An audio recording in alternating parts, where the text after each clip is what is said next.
call of members, please. Clifford Adams. Here. Patty Anderson. Here. Terry Armstrong. Here. John Burns. Here. Bernie Spice. Here. Diane Page. Here. Jeff Powell. Here. Eric Saleh. Here. Here. Thank you. All right, we're going to open up our meeting with public participation. Do we have anyone that would like to address the board this evening?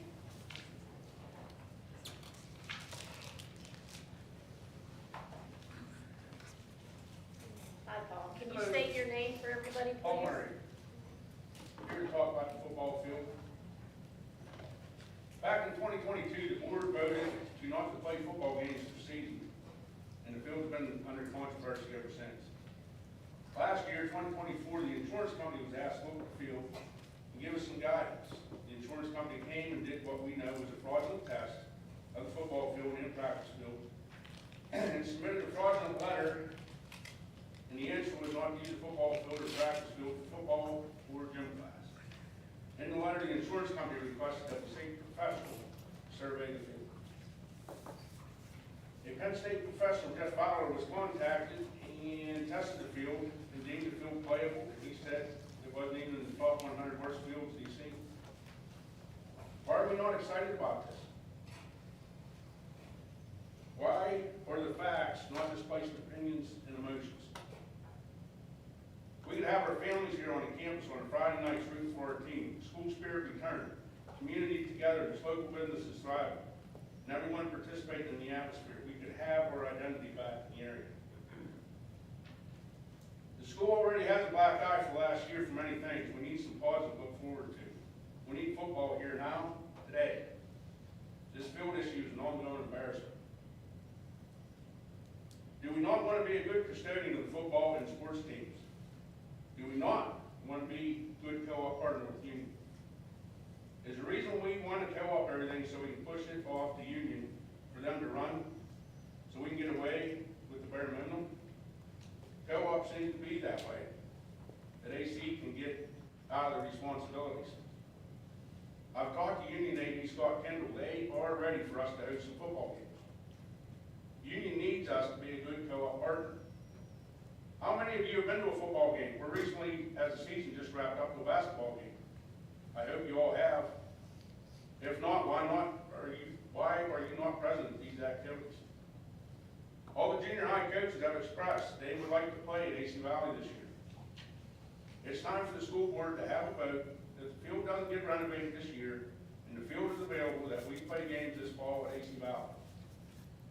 Each school board member represents their district.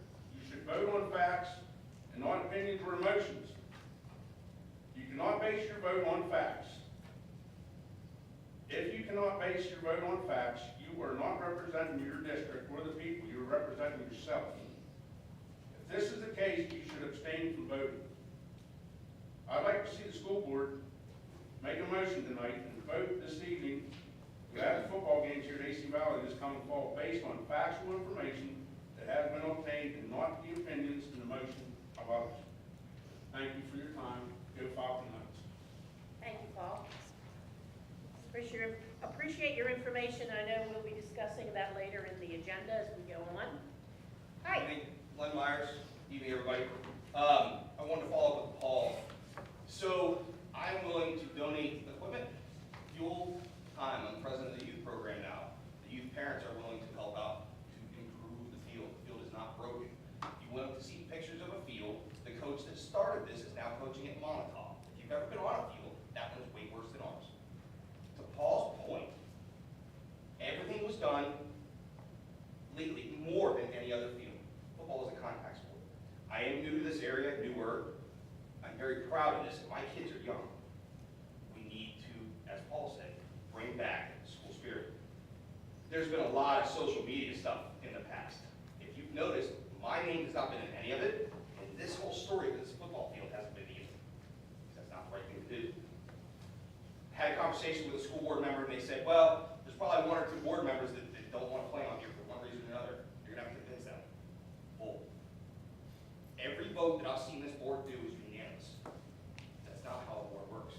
If you're scared to voice your opinion in front of your peers, you need to step down from the board. It's not about popularity and friends. It's what you think.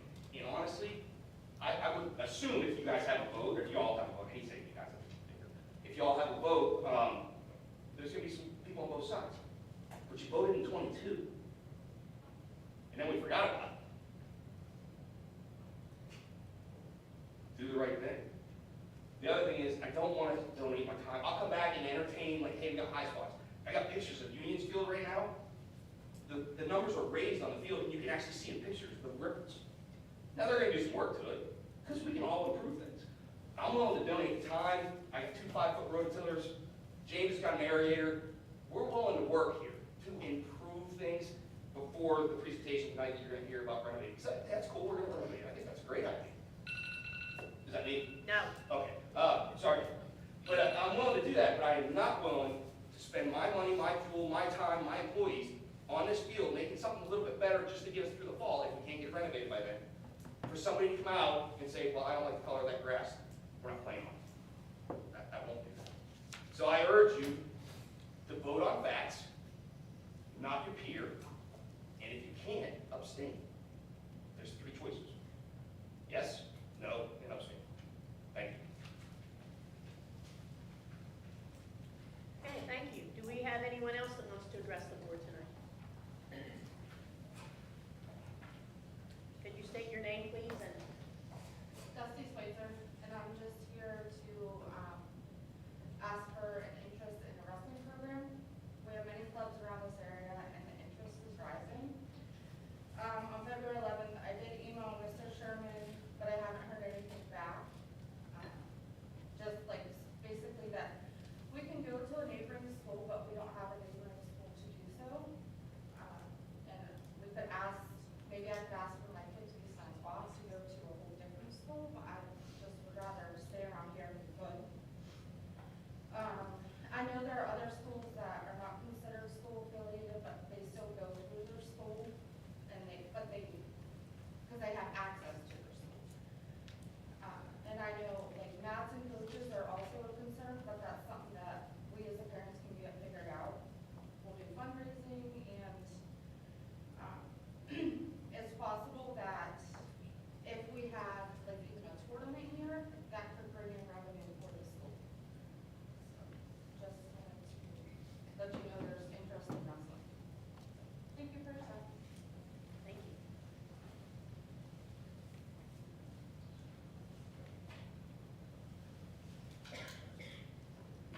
Marissa Fishley. I'm here to discuss 2 things. I'm gonna try to fit that in 5 minutes.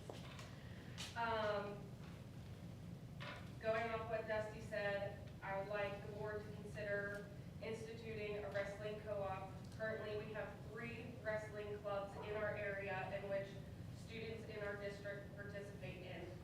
To my knowledge, at least 6 students from our district qualified to compete at the state level this year with these wrestling clubs, which is a huge accomplishment and shows there is a lot of up-and-coming talent. The current issue myself and a few other parents are facing is that by age 13, these kids have aged out of participating in most all tournaments because they have reached a junior high level, which means they have reached the end of their wrestling career due to our district not offering wrestling as a sport. I know there are currently 3 to 4 kids who will have to give up wrestling at the end of this season due to this issue, my stepson being one of them. I'm here to advocate for these kids so that they do not have to reach this age and give up on a sport they love. I know in the past, for a co-op, you normally look for an interest level around 10 to 15 participants. Realistically speaking, I think that requirement will need to be reconsidered for wrestling, as it was also reconsidered for golf. Historically speaking, at AC Valley, when wrestling was offered between a co-op with Keystone and Union, there were maybe 3 to 5 participants. Wrestling is a one-on-one sport. It does not require a team to compete in individual matches. However, a wrestling team as a whole would compete against another team and their individual wrestlers. The interest in wrestling within our district is there and is continuing to grow. The second thing I would like to address is the mobile therapist services previously provided by Kara Raybuck through Family Psychological. Upon her departure, there has been nothing. I know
program started today, how many could AC Valley provide? AC Valley alone? Right now, at that age level, I know 3 or 4.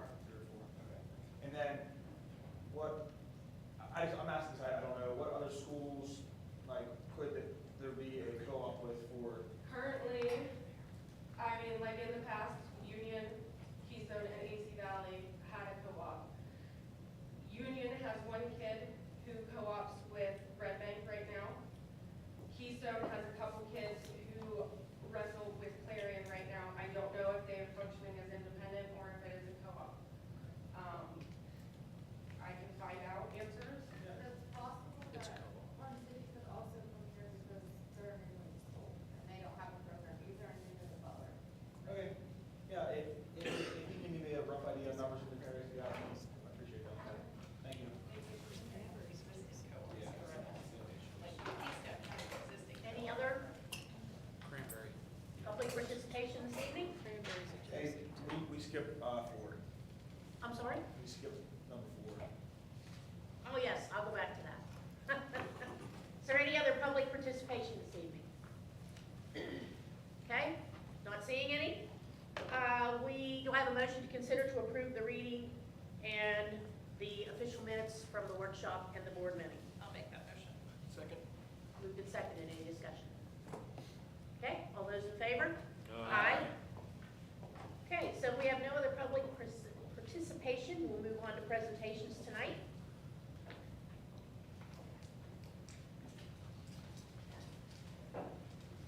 Good evening. I'm Megan Jeffel, and I am the principal of Westview, which is Western Secure Treatment Unit, which is part of the AC Valley School District. It is a high school for adjudicated youth located off the Emlenton exit. The reason for us being here tonight is because one of my teachers, Erica Smith, who's employed by AC Valley, has been chosen as our Teacher of the Month. In addition, at Westview, I have selected our entire vocational department at Westview to be in the educational spotlight. So today, we're fortunate enough to have a lot of our staff here, which I'm going to introduce here in a minute, and they're going to do a brief PowerPoint and tell you a little bit about our programs. If the board could get this sheet out, this might be helpful to you as they're talking. But first of all, I'd like to introduce, as I mentioned, Erica, unfortunately, is out sick, so she wasn't able to be here. Also, Rachel wasn't able to be here as well, but I do have Lacey Klinger, right here, Brad Gear, and Kevin Bradley, which are all rite of passage employees and huge, invaluable staff members to us. Just a few things I can tell you, I'm so impressed with our vocational team. There was a large amount of money, there was a lot of equipment and technology was purchased last year, and it was a little bit overwhelming for the entire staff. But this group here, as well as Rachel and Erica, have really taken that on and have been energized by just the whole challenge of getting our students to move forward their careers and basically improve the whole vocational department. So I'm very, very impressed, and I think you will be too after you hear the presentation. All right, thank you. Good evening. So we put together a small PowerPoint just to kind of show you what our students are using as far as from the different materials and things that came from that grant. This is just kind of talking about what we offer, which is hands-on training and education across many different vocational tracks. We're continuing to build additional tracks for these young men to get them ready to go back and be responsible members of society. I've been in the industry for over 18 years working with juveniles, and the biggest thing you can instill in them is hope. Give them skills that they can be able to go back and get into the work industry, and that's what we do here with our program and our staff that we work with. All right, so looking at some of the different things, one of the big attractions is a 10-star, which is a driving program, which they can work on long haul, which is for the CDL programming, driver's ed, track excavators. There's also a tractor on there, which a lot of our gentlemen have not used. They're from urban areas, but if they're from rural areas, they'll be able to. We're going to look to add some other machines to that as well. But it actually simulates as they're driving. It moves as they drive. It's a great tool, and our students are getting different microcerts on it. This is just a quick snapshot here of it. It's an obstacle course a young lad is having to go through with the trailer. It teaches you how to use the mirrors, how to use the trailer, how to look for blind spots, all the different components that you'd be doing when you're learning a long hauler on that. Another one is a forklift simulator. We've had multiple students earn that cert. We actually had a company come in about a month and a half ago, said that that's the exact same simulator they use to train their employees when they hire them. They put them through that a week before they put them on the floor, and they realized the amount of money it saved the company just by doing the same simulation that we're doing with our young men. Another one is a skid steer simulation, where they're learning the different aspects of that. We've had 9 students complete and certificates on that one. As you can see, there was skid steer loader equipment with the skills needed for construction, landscaping, and other agricultural industries.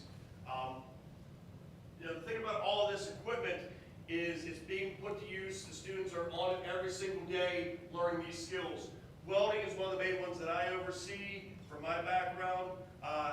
We just had another student today, so now we have 2 students that earned their first welding certificate, which is in GMAW or MIG welding, the 2F position. I have other students who are starting this process as well. This is a great first step for someone that's never welded, to show what kind of a career they can get into in the industry.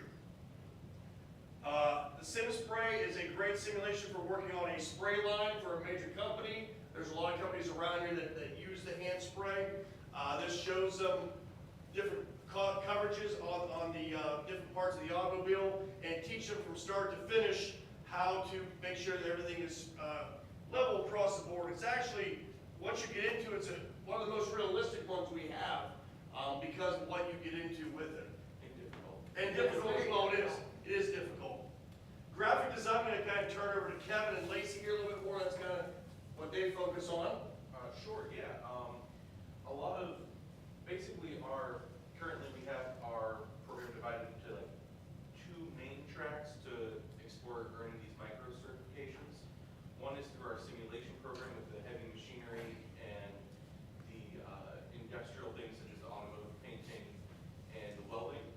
The other side of that is our graphic design program that we're working on, where we're teaching kids the basics of the Adobe suite that includes Photoshop, Illustrator, and teaching them how to operate multiple different printers, such as a UV printer, multiple roll-in printers for large-scale vinyl printing, and exploring the basics of CAD and doing 3D printing.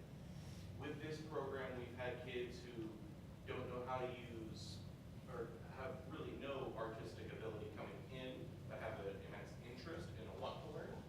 And by the time they're completing these tracks that we have set up, they're walking out talking to their aftercare coordinators saying, hey, set me up with a job somewhere in a print shop in Philly. So these kids are developing an interest, gaining these skills, and making themselves employable in the environments that they're going back to. Another track that we're just getting started is the electrical board. Right now I got our ACDC electrical board up and running. We're learning the basics of circuit design, how an electrical circuit works, the basics of that. It's going to go from that we're going to add into resistors, capacitors, switches, all the different components that you see there. Then we're going to step up. The next level will be getting into the pneumatics and some of the other components that our students can walk out and look for job opportunities in. These are just some of the different machines. The engraver that Kevin mentioned, laser engraver, is one of the first machines our students start with in the basic design.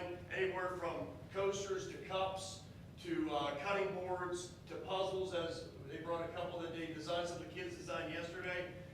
Mix and match different things. They learn how to not just design it, but also how to get the graphics into it, and how to load it, how to set it, how to make it do exactly what they need it to do from start to finish. Yeah, we take them step by step through the whole process of all these different machines, making them as employable as possible, so that whenever they go into an area where these machines are up and operating, they can walk in saying, not only do I know how to design something for that, I know how to then print it, I know how to then produce it, and at some point, we're going to get into the distributing of it too, like taking orders and processing orders, because a lot of these kids are using these machines to earn their community service hours, because many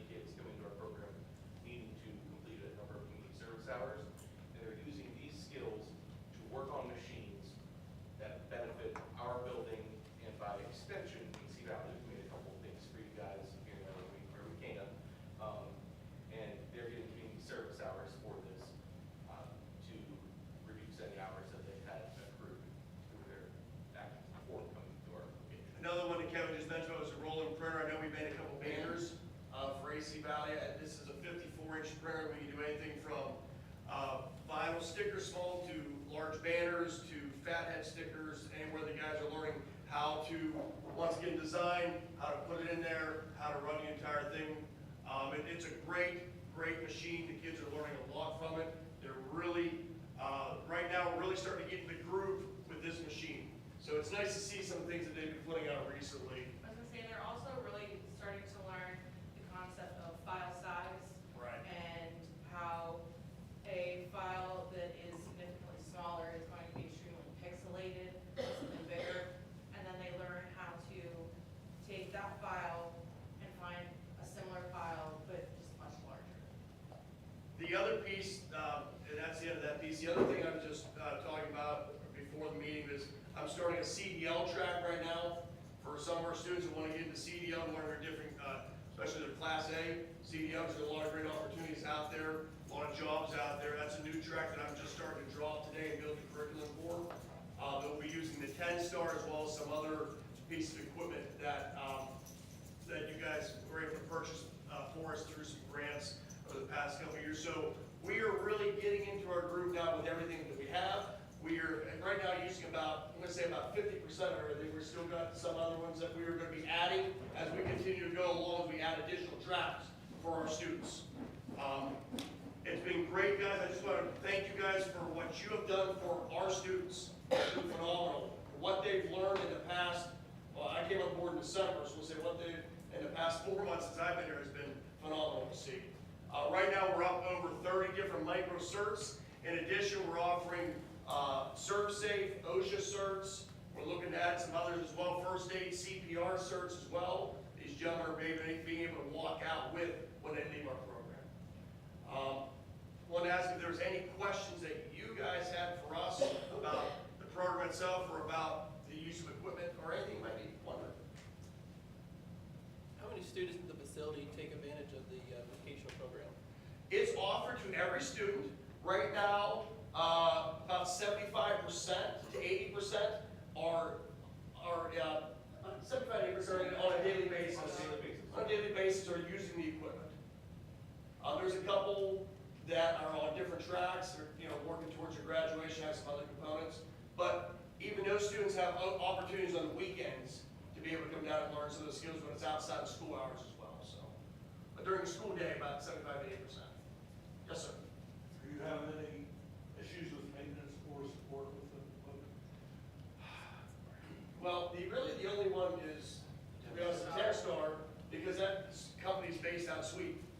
So trying to reach them is sometimes a challenge. What, the closest rep is Georgia? Georgia's closest rep is in Georgia. Seto? But other than that, no, we're not. We have a gentleman comes in and does training with us. We do regular maintenance on it.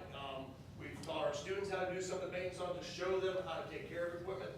So with doing that, we've had very minimum issues thus far. So. Well, we thank you for the ongoing support and helping our teachers and the staff up there at the Western facility. We can do it without you. Thank you. Thank you. Well, thank you guys for everything you've done for us. We appreciate it. Thank you very much.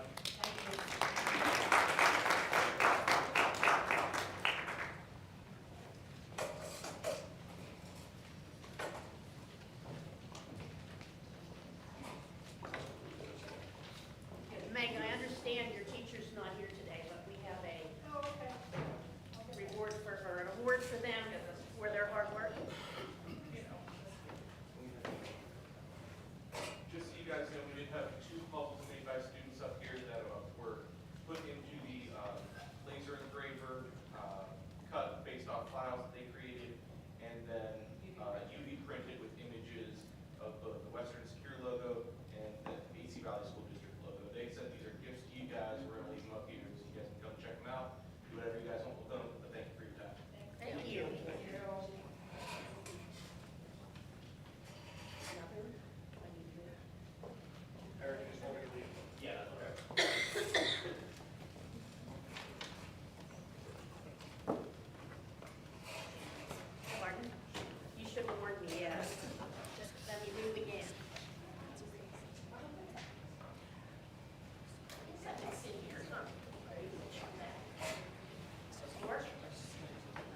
Our goal is not to just keep giving kids consequences for the same behavior.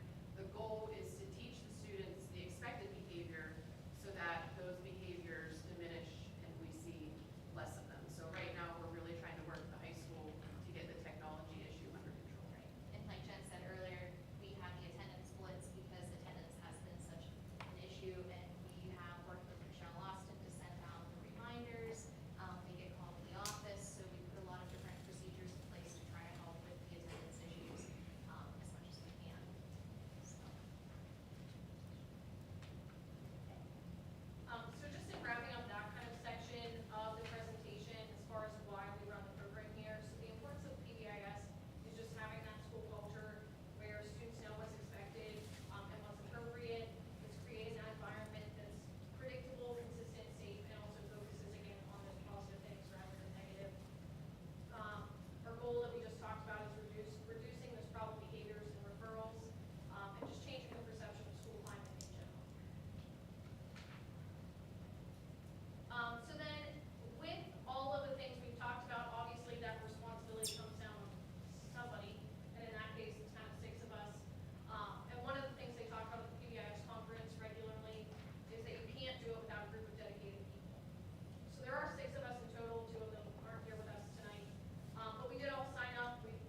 No, We could just to, probably talk about this all day. yeah, just to say that these people are extremely dedicated and have put in a ton of work. It really is a ton of work. And, you know, people think that, well, when a kid gets written up or whatever, we just, you know, we call them in. This is what the punishment is. It's not like that. It's not like that at all. We are educators. We teach, and behavior is just another extension of what we teach. So even for myself, you know, it's a discussion with the student about what happened before. What were your choices? What choices did you make? What could you have made that was a better choice? And, you know, that's what it's all about, so that eventually they get into that process of thinking about their behavior and how it impacts other people, and it turns out to be more positive in the end. So I'm very proud of them and of students. I mean, the students have really followed along as well. Every single student in the high school knows what PBIS is. Any questions for us? Who are missing members? So Peggy Plowman Okay. and Carl Hunter. Okay, so these are unexcused absences. I think this is a minor thing. So, It's excused. They already put it in through the. never mind. Written down, it's legit. All right. Haven't changed. Stay for the whole meeting, you'll get it. Any other questions? Thank you for your time. Thank you.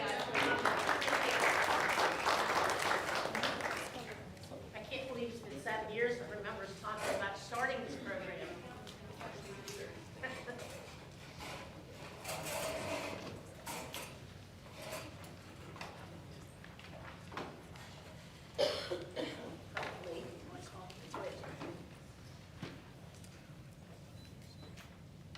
Okay, I think that's it for presentations this evening. Do we have any other? Okay, not seeing any. We'll move on to board concerns. Do we have any board concerns this evening? So I've received a couple, I think some, majority of us have received some information about the issues that we're having with the Glade Run program currently at AC Valley. I know that it's not the district's responsibility to provide those services. I know we're doing it as a courtesy. But if we're not seeing any action at all from Glade Run, can we look into going with a different provider to provide those services if it's a no cost or a budget neutral item? Did we sign a one-year contract? Mr. Sherman, the contract, the length of it, was it just for the year, or is? I believe it was a 1 year. I think it was just this 1 year. I mean, Does the but contract indicate that we can't contract with another service if they're not meeting their end of the contract? well, if they're not providing anybody, which is my understanding they're not, and if they're not, that's a breach of contract, so I mean. I would agree. I mean, we're not out of anything right now, as far as I understand, you know. If they're not doing the job, then let's look at, yeah. It was next step was the other one. Yeah. And I understand the next step's interview didn't go well, but we're not receiving anything right now. Something's better than nothing. Do we know why Glade Run isn't providing somebody? They just can't find a staff member to hire to put it down here in the district. And, I mean, I'm not saying that next step is our answer, I'm just saying if we're already contracted with someone, they're not doing their job, let's look at other options, whether it's whoever. Did Next Step say that they had a provider for us to use when we signed the contract? Or did They had a couple people in the pipeline, and then they lost somebody to a different organization or a school, I don't have the specifics about it, and then they had reached out to somebody else and was ready to hire, and then that person didn't follow through with the application process, I guess, so. I know we had a meeting recently. Lori, can you report back on anything that was discussed at that time? That was about 2 weeks ago. I wasn't on. Yeah, it was just, we requested a meeting with them to update us on where they were at. And at that time, they said that they had somebody, they had lost the one person, but they had somebody else. We have since learned that that person didn't follow through. They just asked for a meeting, I think at the end of last week. You were on that email, that they have a person that they wanted to talk to us about. So I don't know if that meeting's happening this week. I don't think they scheduled it, they just requested a meeting. So they may have someone. I don't know, Yeah. we have to meet with them But to I'm find out. concerned about the May versus, Well, I guess that's how long what the did they meeting drag would it tell out? us. Right, well, I think during this meeting, whoever goes to it needs to set a timeline that they either need to provide services by X date or going to strike our contract and find sources otherwise. Because they've been in breach of contract. David, it's my understanding that nobody's been here at the district through late run since the contract was signed. Okay. Yeah, so I think we need to give them at this meeting, give them 2 weeks. If they can't provide it in 2 weeks, we're striking the contract, we're voiding it, and we're gonna go seek treatment elsewhere. All right, we'll work on it. Thank you. Thanks. Any other board concerns? Just a reminder that we have a meeting next Tuesday night at 6 online. You should have received a link from PSBA, thank you, concerning the board assessment review. So that's next Tuesday night at 6 o'clock, and you were emailed a link to that. So let me know if you have trouble finding it or need it sent again. Okay, we're going to move on to the consent agenda. Would you please look at the consent agenda and decide if there's anything that you want pulled from the consent agenda to vote on separately?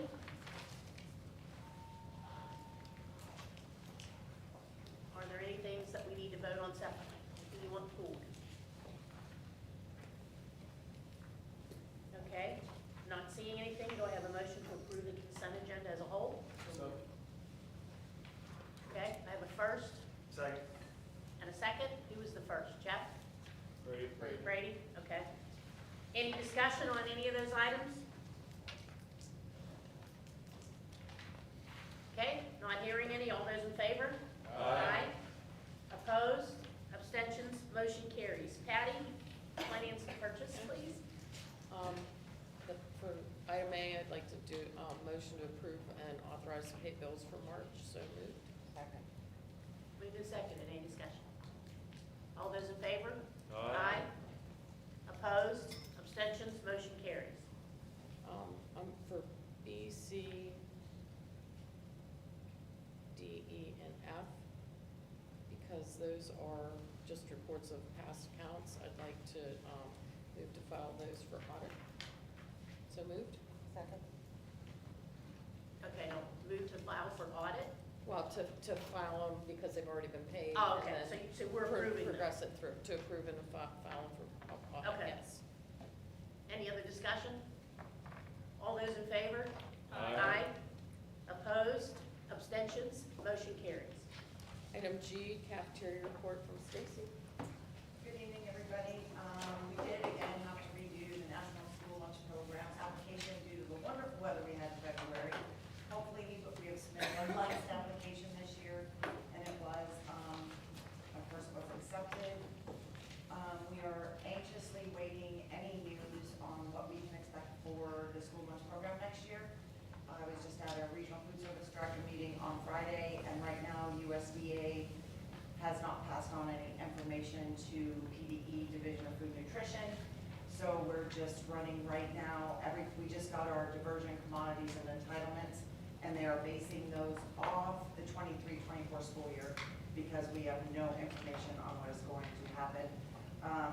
Our commodity money was about $34,000 is what we were entitled to, and we are going ahead and we have to have that spent out by the end of next Friday. And they go weekly with its fruits and vegetables and then your meat and then your cheese and down through. So that means all spent out by the end of next week. But they could also come back and change that commodity to less, and then we'll have to go in and redo that. But for now, we're just going off what we did last year, and their advice was just feed the kids like you have been until they tell you to do it differently. So that's just where we are. Thanks, Stacy. Oh, and I did get another $500 grant for the backpack program. So that was $1,000 total this year. Great.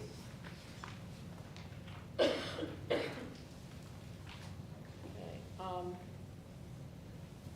gonna do the motion and we'll discuss. Motion to consider to approve the reevaluation of CDs. So moved. So, thank you. So moved. Okay, moved and seconded. Discussion. Okay, so we have two bonds currently out with HISLA, which is the paper that you have.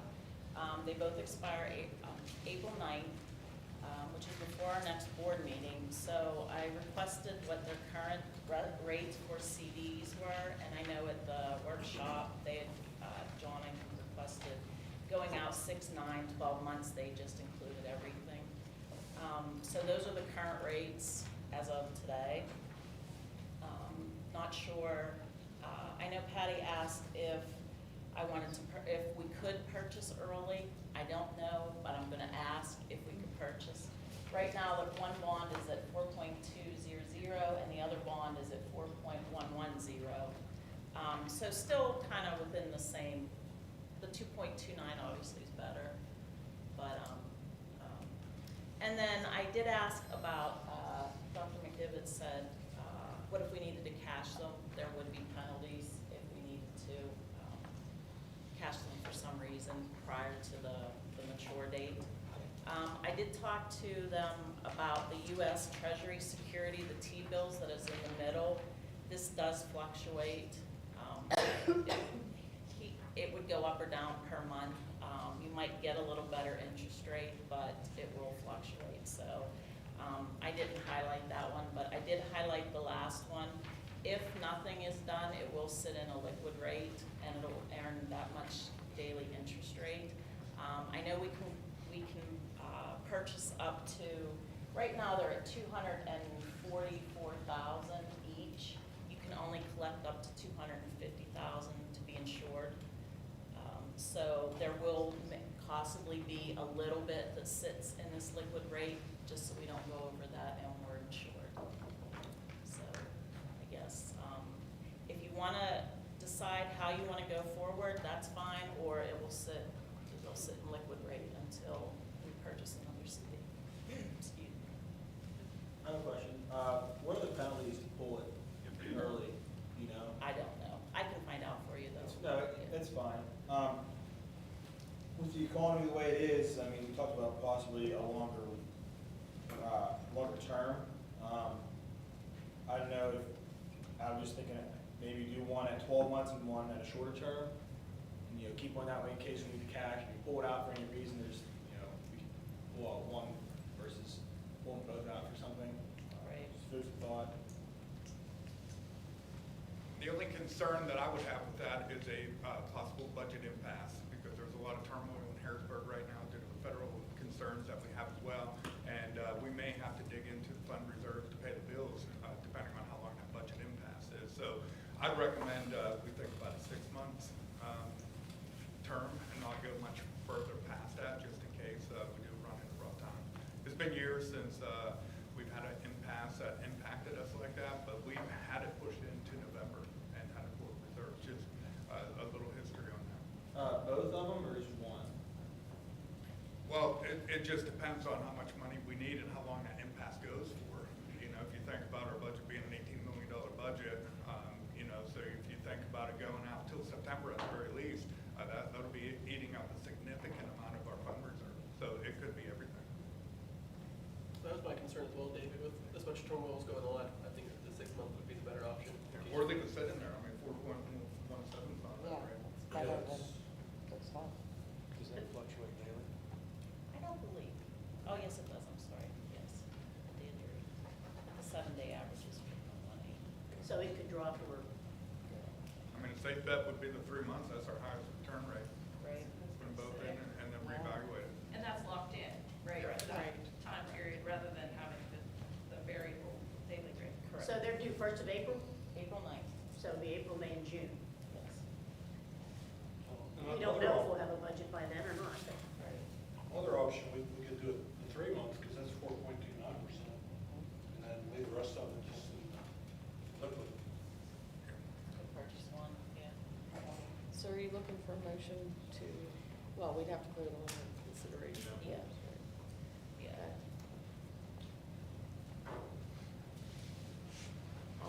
I'll make a motion to do the 3 month. I really think, For both. For both? yeah, for both. I think we can only do one because they both would be at that First Bank Southwest, and that would be over the Gotcha. 250,000 threshold. Then we'll do one at 3 month and one at 6 month, and whichever one's easier to work with, maybe. We're just Just leave Or it. leave Yeah, it even. leave one liquid and one 3-month because the liquid is possibly higher and or lower depending on the day. Right. True. I mean, if we see that it's really dropping, next Yeah, couple that's months, true, we we could move it. if Yeah, we it's- could move it. Right, okay, Right. let's leave it. So what's your final motion? Okay, the Stay final there? motion will be to put one at First Bank Southwest at a rate of 4.29 and leave the other one And liquid. we have to put it in the liquid Yeah. rate because it's not now. Right, right. Okay. that's where it went up. Now, we have 2 CDs that are coming due. Yeah, but if we don't do anything. If we don't do anything, it will stay in the liquid rate. Correct. Do we need to specify which CD goes to the 3-month term, or which one goes to liquid term? Or are they both the same amount? I would say, well, one's at 4.2 and one's at 4.1 right now. But they're both for the same amount of money. Correct. Okay, that was my I'm question. sorry, No, yeah. no, you're good. So I think whatever Aaron picks would be okay with Right. us, would it Yeah. not? Yeah. Okay, so we have Patty's motion. Do I have a second? Second. Okay. Any other discussion on that? All those in favor? Aye. Opposed? Abstentions? Motion carries. Okay, consideration to approve the IU6 proposed generating general operating budget for the 25-26 school year as so moved. Second. Moved and seconded. Any discussion? All those in favor? Aye. Opposed? Abstention? Motion carries. Does that have to be a roll call vote, David? I don't think we've ever done a roll call Okay, vote before. I just wanted to make sure. I was thinking there was something related to the budget at the end. Yeah, I don't recall that, Terry. We've never done a roll Okay. call on that one particularly That's fine. before. Okay. Item J, consideration to approve the school board authorizing the administration to issue a request RFP for liability insurance coverage for the 25-26 school year, so moved. Second. Moved and seconded. Any discussion? So is this to find a different insurance provider or to go with a different insurance broker? Both. Fill could it be out. Okay. So we can save some money. Any other discussion? All those in favor? Opposed? Abstentions? Motion carries. Item K, consideration to approve the Board of School Director of AC Valley School District does hereby authorize the administration to work with Janie Montgomery Scott as an investment bank in Dismore and Shoal as bond counsel in conjunction with the issuance of the general obligation note series 2025 to reimburse capital expenditures to be reimbursed from notes. So moved. Did I hear a second? Diane? Okay. Discussion, I believe. We do have Anthony Yes. Dicka here this evening, and Anthony, our bond counsel, we had worked with him in 2018. He's been working in conjunction with our solicitor, Zach Shekel. He did create not only this motion, but also the attachment. So Anthony, can you break that down, explain that a little bit more to us? And yes, please. Yeah. Good evening, everyone. Yes, I'm Anthony Dickon from the firm of Dinsmore and Shoal, and I did your 2018 bond, but I've been coming here for almost 20 years. The board has done, this will be my 50th bond issue here, if all goes well. So, as bond counsel, I work with your solicitor, and I only show up when you need to borrow money, which is why probably many of you haven't seen my Facebook for it, it's been several years since I've been back. What you have in front of you is called a reimbursement resolution. It does appoint the professionals, but the main gist of it is, it allows you to reimburse yourself for any expenditures you're making now from your general fund out of the proceeds of the future tax exempt issue. Reimbursement resolution is permitted by and defined by the tax code. It is a good idea. It does not bind you to do a project. You're not committing to do anything. It is, in the tax code, called a declaration. It's a declaration of intent to reimburse. So this is how it works. Let's say you are considering a capital project and issue bonds, tax exempt, or notes, tax exempt, to finance that project. You start spending the general fund dollars now. You can adopt this resolution to reimburse yourself. The resolution looks backwards 60 days. So it goes back 60 days and can capture things in that last 2-month period and forward 18 months. So even if you adopt this now, and you guys don't have a project or a bond issue or something for months, it's totally okay. This is just a good idea. We recommend this to everyone who is doing this kind of project. And we've done it here before, that's just been many, many years. Okay. Do you want to do your presentation Yes. before we, okay. Thank you.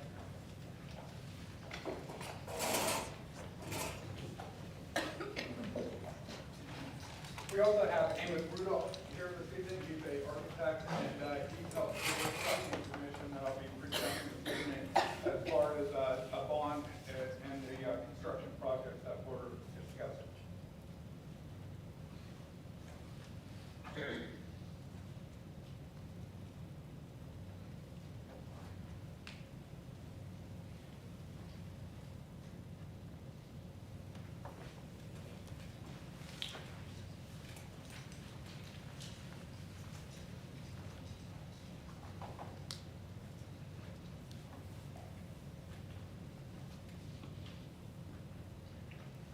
Okay, how do bonds work?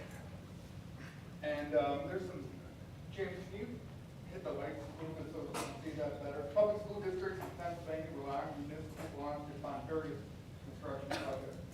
School districts issue bonds to raise capital needed for large projects like renovating, updating, building new schools, buying buses, and funding technology integration initiatives. These types of projects require a substantial amount of upfront capital beyond what can typically be allocated through annual budgets. According to Investopedia, a bond could be thought of as an IOU between the lender and the borrower that includes the details of the loans and the payments. Essentially, the borrower issues the bond promising to repay the lender the principal of the loan plus the interest over a period of time. And then there's some additional information that was brought in by Irwin Elliott, and he's a representative through Janie Montgomery, where we have a current bond. So due to increasing cyber costs, increasing energy costs, transportation costs, healthcare, retirement, it goes on. AC Valley and most school districts don't have capital upfront to fund projects like we're exploring right now. These areas within our campus have met their life expectancy, and refinancing the current bond is one way to upgrade our aging infrastructure. The auditorium and football fields are the original construction to the junior senior high school since 1965. The parking lots and track area have begun to crack and are at the end of their life expectancy. As you'll see from our pictures in this slide deck, the East Valley Maintenance Group has done a lot to maintain the current infrastructure. So why refinance the current bond at this time? Just keep in mind that facility upgrades will have a positive impact on the student, staff, and community. Upgraded school district facilities increase property values. Businesses are willing to invest in communities with strong school districts, creating a larger tax base. The public can use our upgraded facilities for events and programs. It will improve student and academic outcomes, student and staff safety, enhance learning environments by increasing motivation and pride, and increase community connection.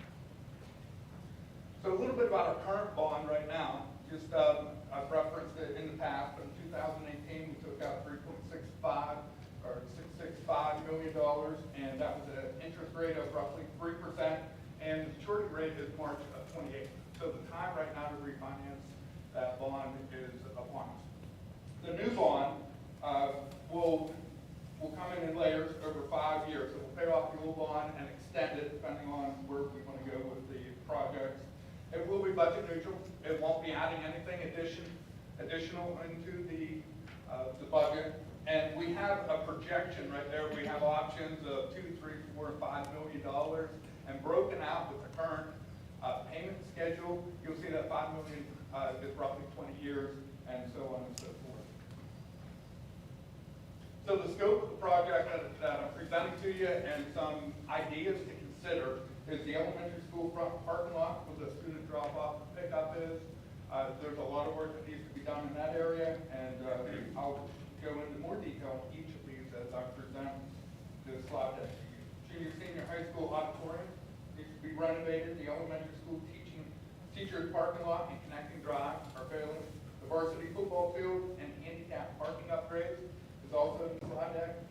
Track renovation or we could consider a baseball field or a softball field in that exact same location and maintenance equipment that will maintain and upgrade these areas. So the retaining wall, if you noticed, it needs to be torn down, the dirt needs to be moved, the trees need to be removed, and the parking lot needs to be expanded. Sidewalks need to be added, drop-off lanes need to be created, and new traffic patterns as well. So you can see the roots of the tree are pushing against that retaining wall right there. The maintenance crew took all these pictures and did an absolutely wonderful job.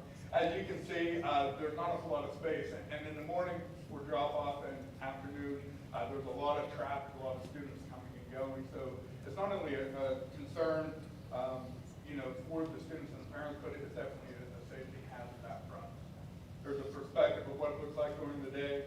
That's the top picture to review right there, but it's sinking up against the curb, and drainage need to be addressed. And then some of the cracks that are developing. So we created a rubric, and we broke that down into different areas: safety, physical conditioning, educational impact, age, and expected life expectancy. And as you can see, we went through and just kind of numbered them. Definitely it's a safety issue that we have concerned and should be addressed. Physical conditions, it needs attention according to the pictures. It doesn't have a direct impact on educational initiatives with the students. That's why that's blue right there. But again, the age of it and the expected life expectancy has been sound. So this gives you a pretty good idea as far as what we're looking at. This is the elementary school on this side, the student dismissal, and this is the main drag coming in. So as you can see, Amos had drawn this up that we put in parking drop-off on either side of that, and a sidewalk that with a single area for the crosswalk. Additional parking spots up across the back area as well with the end of it. Amos, is there anything you'd like to add about the drawing? No. Essentially, what we were looking at there is I come out and visited the site. During dismissal, there are kids running everywhere, and we're just trying to address some safety hazards. So our initial thoughts on the schematic were parents could come in, we widen that lane, and you could have, it's not long enough to stack all the parents up. So we have two rows of cars with a lane in the center, and limit the kids to crossing instead of running between cars everywhere. Crosswalk, let the sidewalk on the opposite side. So students would be able to come out, access the cars from the sidewalk, only cross it in the crosswalk, and we could put some additional parking up there along the drive that was kind of pulling off. It's kind of a madhouse at the end of the day. So we were looking at this for access and safety on the kids as well. So this was just an initial schematic layout. Back here. If, I have a quick question. If we do any major renovations out front here, do we have to do any restructuring to be ADA compliant, like anything major? Are we grandfathered in anything right now, or? No, we'll have to provide some curb cuts and for the accessible parking and stuff. So everything pretty much will be brought up to compliance, but we can address that. Okay. Yeah. So just keep in mind, according to school code, we will go out for an RFP prior to finalizing this bond refinancing and our final numbers. But with that being said, we've been working on, James has done a lot of work on this as well, and so has Amos, but pulling together some information. So there's some rough numbers right there as far as what that construction project would cost, up to and not including the sidewalks. So we have an additional $150,000 for some of that concrete work out there. So the junior senior high school auditorium, again, it's original to the building that was constructed in 1965. The structure's in good shape. The roof needs to be replaced. It had new shingles in 1996, and we've had Trump go up there taking a look at that. Floor tile must be removed and replaced. Seats need to be replaced. Walls and ceiling painted. Sound system, lights, new curtain stage expansions, and repairs are needed throughout. That's a close-up picture of the roof right there, and you can see some of the cracks. And when we did the renovation in 2018, we did the white section of the rubber roof, but we left this standalone in anticipation to a total renovation at some point. Those are just with some heat tape up there to keep the ice from damming up. But as you can see, the roof is starting to fail. Picture of the auditorium, we've all been in there. You can see some of the seats, the whole front couple rows have been replaced. The towel has already been cracked and we've replaced it with carpet and just some pictures of the stage. We're looking at a potential expansion of the stage if it fits within the budget. Some of the seats over on this side as well as all the ones up front have been replaced as well. I'd like to add too that my father was a brick mason to help build this auditorium, if that makes anything to it. I grew up hearing many stories about the construction that went into the auditorium. Just a couple different angles of the stage and some of the wear and tear that we're experiencing.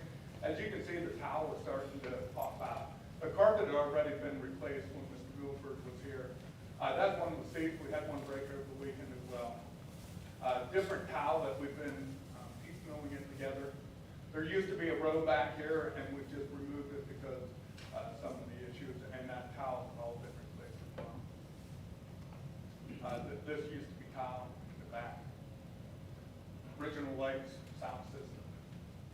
And again, we utilize the rubric, and again, it's pretty much 5 the whole way through.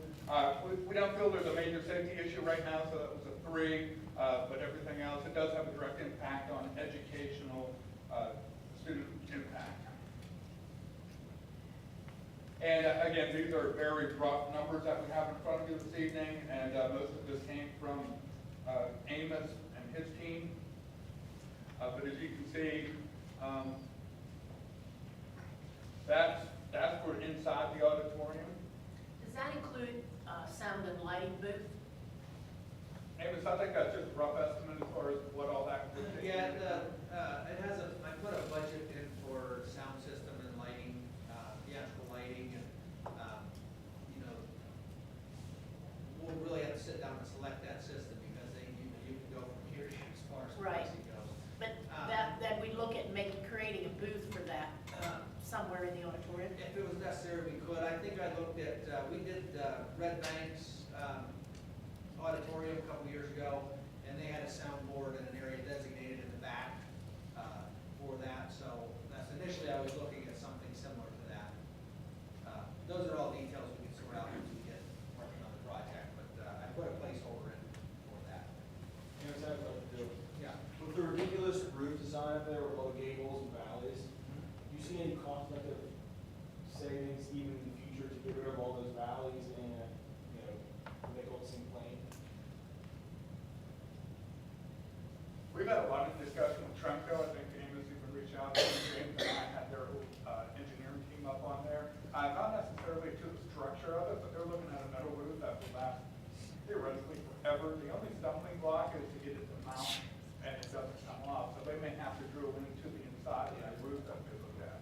So their engineering team is looking at that. I think the metal roof would probably be solved out. Structurally, you get into a lot with that, because that's almost like a pre-engineered steel system, so you have to look at the roof structure. I mean, potentially you could do an overlay and straighten that out a little bit. But a standing seam metal roof would probably solve that issue with high trace water. The inside, inside of the roof design, was that for acoustics or aesthetics or? Probably was, has some acoustic value to it. So we're not gonna get a whole lot more seating or anything, right? It's not gonna be larger. Yeah, no, we wouldn't change the footprint or the size of it. We just looked at renovating new seating and flooring and painting and finishes and sound system and lighting and stage. We put an allowance in there for some work on the mechanical equipment. Those sorts of things. Thank you. New lighting, obviously. So the inside part was just shot 1.7 million, and then that's the rough estimate on what that roof would cost, anywhere from 350,000 to 400,000.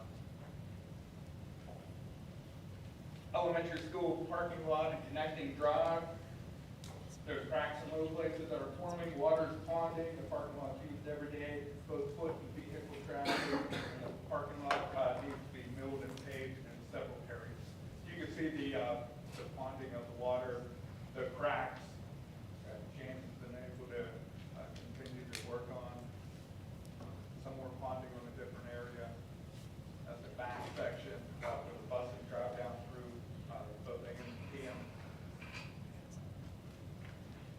some of the cracks that have formed over the years. Again, we created a rubric and, we added some information on there, not necessarily a direct impact to educational needs, but it's been out there since the building was built in '96. We've done a little bit of overlay, but we've never really paid that area of it. So that's the drawing that Amos helped us with. So that would be the back Riverstone Road, the back parking lot, and the connecting drive up the road. Oh, also the drainage. Amos, is there anything you'd like to address specifically about the drainage that you were working on? No, I think Alex from Geotech Engineering that I work with some, just tried to address some, there was a low spot down there, getting some water ponding and stuff, so trying to address that as well, in that corner. And we'll walk the site again and just verify things, once we get moving ahead. These are just preliminary. For sure.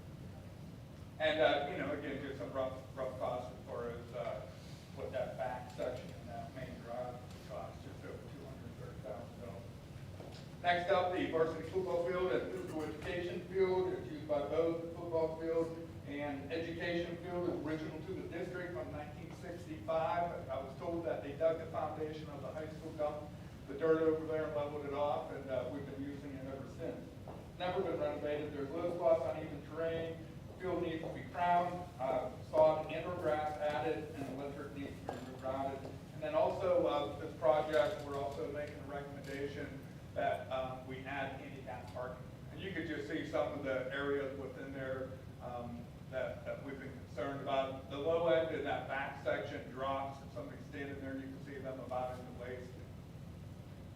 Just some of the uneven areas that we've been concerned about. Not a terrible field, but it definitely served its purpose. And that rubric right there, 5 the whole way across, it does have a direct educational impact. I think, a new field will continue to enhance the football field, the football team as well as the physical education class. And then this was a drawing that Amos had done quite some time ago. And, we have a number of different options as far as the scope of this project. We put drains around the field, which isn't necessarily needed at this time. There's not a whole lot of wet spots in there. But we can do it at a pretty good cost by just crowning it and leveling everything out. And then this is the high school right here, the front of it, and that's the teacher parking lot. And our recommendation, James came up with this idea, is to make that handicap accessible right there so that we have a better entrance, not only into the auditorium, but also for the football games that we have up there. Where is our current ADA parking lot? Well, we just have that one sidewalk with the lower, wheelchair accessible area right in front of high school, and there's a couple spots just painted in the front lawn. So that would make it easier for our folks to be able to access that parking lot in the front of the high school as well. There's just a little bit of gravel and some grass out front there now. So as far as these costs, that football field, we came in, bare minimum, we could do that for under $300,000, or we could really do a full renovation and, get up to $750,000, which is some of the preliminary numbers. And, to make that handicap accessible up at the high school, just be over $32,000. So next up, and something that I think that we should be considering as well, is a potential track renovation. Track is no longer being used for competition. There are trip hazards forming. The track needs to be milled, new base installed, new materials added, upgraded walkway, and dust to dawn lights. So as you can see, these are some of the cracks that we have back there, some of the wear and tear from the years of use. That's James right there. He said it. He said it. And you can see just, back on the main straightaway, there's just cracks forming. And we did get a couple different bids for that. We did have again, we'd have to go out for an RFP, but, that could be down around $500,000 and upwards towards $900,000. And again, it's 5 boys across. It's tremendous life. It's been out there since I'm told 96, and it does have a direct educational impact, and we are concerned about the trip hazard.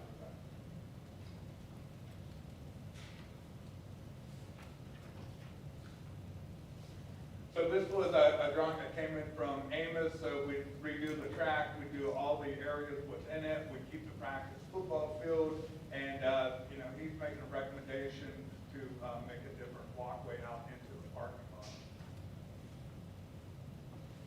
Amos, was there anything you'd like to add to that section of it? No, we added some lighting as well along that walkway and the access, so we looked at adding some lighting. I guess people walk there in the evenings. It's gravel out to the track right now. Is that what it would remain? We could go with an asphalt. We could look at a couple different options. Yeah, just to maintain the integrity of that track, we'll get rid of the gravel and put down the blacktop or some sort of hard pavement. What's the cost of the lighting? I mean, I know we don't have lighting now, but it's not like we wouldn't be having traffics or anything in the evenings. So that lighting, there's a couple different ways you can go about it. That lighting that's budgeted there is not like a stadium lighting or something that you would play football games at night. And it would be aluminum poles with floodlights. You could be getting up into, I don't know, we just did the one in Brookville. I'm thinking it was about $300,000 to do the lighting at their stadium. So this would provide light, but it would not be like a stadium lighting you would have at a football game or something like that. And that's something we can add or also eliminate, you know, as we dive into it. We're just presenting everything that, you know, we thought that we could make a recommendation. So as you can see, that was anywhere from close to 500,000, you know, upwards towards 900,000. So other items to consider, adding a baseball field and softball field. The positives, it would keep our baseball and softball students on campus for games and practices. The negative, this would eliminate the track and practice football field because it would be sitting in the same location. And then also, I have some information about a new maintenance equipment. So there's a track, you can't really see it underneath there in this picture. The high school's on this side of it. So we'd be coming down through, and this would be baseball, and then that would be softball. Just some rough estimates, if you're all ground to the baseball field, it'd be anywhere from $500,000 to $600,000. And if you do the turf on the inside, so we can play in the spring, it'd be, you know, almost doubling the cost of it. Softball, $300,000 to $400,000, and turf, they said it'd be a small field. They recommend to do the whole thing on turf. Again, this is everything you get: the dugouts, fences, bases, those 9 yards. Again, just an option to consider. And then also, since we're discussing the maintenance and upgrades needed, you know, within this proposal, we also have a truck, a tractor, and a portable water or sprinkler system and a spreader as well. Again, these are rough numbers. I'm sure we can get them off the state bid list. Those are rough numbers that we have for all the various projects, adding up anywhere from $3.8 to $4 million, depending on the scope and everything that we choose to do. So as you know, we looked into that particular bond. I was hoping to be closer to 3. I was certainly not wanting to be anywhere close to 5, and we're kind of in the middle. But just keep in mind too, if we were talking to Anthony and Jane Montgomery, if we did take out a bond for, hypothetically speaking, $4 million and it only cost $3.2 million, then that's what we would finalize the bond, and we'd have a little bit of wiggle room in there. And this isn't something that we necessarily have to consider this evening, because Amos, can you talk a little bit about the timeline as far as permitting and the other thing too? If we bundle all of these projects together, we're going to be saving a significant amount of money on engineering fees and costs associated with that, and as well as permitting. Yeah, so with a project like this, and the amount of land that we're going to be disturbing, we have to get it's an NPDES permit. If you disturb over an acre of ground, you have to get an NPDES permit. This is a general NPDES permit. We check the watersheds, it's not a high quality watershed, and these permits and things like that would go through everything goes through Clarion County. Soil conservation, so we'd be looking at permitting for NPDES, soil conservation, and county plan. Clarion County is very nice to work with. It does take some time. You know, you generally have to get on their agenda a month ahead of time. You have to go through the soil conservation. So just to get the permits, once drawings are done and submitted, the permits is probably gonna take 2 to 3 months for them to get through the permitting. And there's gonna be some time involved in preparing drawings and everything for permitting. We have to do E&S plans, soil conservation plans. There shouldn't be a lot of stormwater management plans because we're not adding a lot of impervious surfaces. So the project could be broken down into multiple projects. I would recommend trying to finalize what we want to do and submit it all at one time. It just makes it easier. Otherwise, you have to submit it. If you want to break it out, you have to submit it and then do a modification to the permit. First permit you got, and another modification. And once you submit it or approved, you have time to do them all. But if there was something you wanted to get done sooner than later, I would recommend submitting the entire project, and you can still start on one portion of it and complete the other, at a later time. And then obviously, the renovations to the auditorium, that's a whole other animal. That doesn't go through the county, that goes through the local municipality and inspection agency. I'm guessing this is Bureau Veritas out of Louisville. So that project would be, you'd have to draw a design and specify it and submit it to Bureau Veritas. Generally, they turn plans around within a couple weeks. It's just the time on that is just getting everything ready. Now, once everything is ready and submitted, then you have the bidding process to send out to contractors. You have to advertise typically 2 or 3 papers for 3 weeks. We have a pre-bid meeting where we meet all the bidding contractors. I typically do a mandatory pre-bid meeting, so that way everyone is here. A lot of things come out during that discussion with the contractors. So we would have a mandatory pre-bid meeting, establish a bidding date, and then open the bids, and then review all the bids and look at what we wanted to award. And at that point, then the project starts to gear up for the actual construction and things like that. So we're talking several months just to get the permit. So, and then some time, several months to get the design and stuff together as well. So technically, we could probably look at starting some of these exterior projects late August, be my guess. That's it, if we make a decision today. If we get started in April, so yeah, fairly soon, so, and as far as the use, I know the football field is a big thing, just football field, we can look at, once we get it started, the project's not gonna take terribly long, but, depending on what we do for grass, sod, obviously, you can get on and play on sooner. If it's seeded and mulched, you have to have time for everything to get established, but there's costs associated, so those are things we can look at, discuss timelines and things like that. But if possible, when we have an idea what we'd like to do, I'd recommend just getting it all approved at once. And if you decide at some point not to do, or say the track this year, it can be done later, it'll still be permitted and approved, then you do that side. If it doesn't happen, once these things are all done, we have to do a closeout document. They essentially set as-built and submit it to the county for the final approval. How long would those permits be good if we waited to do one of those, like if we waited to do the track, let's say, for a year? You'd be fine. Yeah, I believe the permits are good with the county for like 4 years or something like that. So there will be some time. I have a question for you. So, obviously there's associated with costs that come up anytime. There's always extras. Can we get more money if in the middle of this, do we have to, can we put everything out for a pre-bid to get a hard number of what we honestly need? Or do we need to have a number in front of us today or soon that we borrow and then go after everything else? That's a great question. The answer is we can do it either way. What we typically do, actually drafted this here already, so I'm pretty much ready to go. The resolution tonight's simple, it's 2 pages. This one is what you would adopt when you want to do your bond issue. It's 40 pages because it does all the stuff.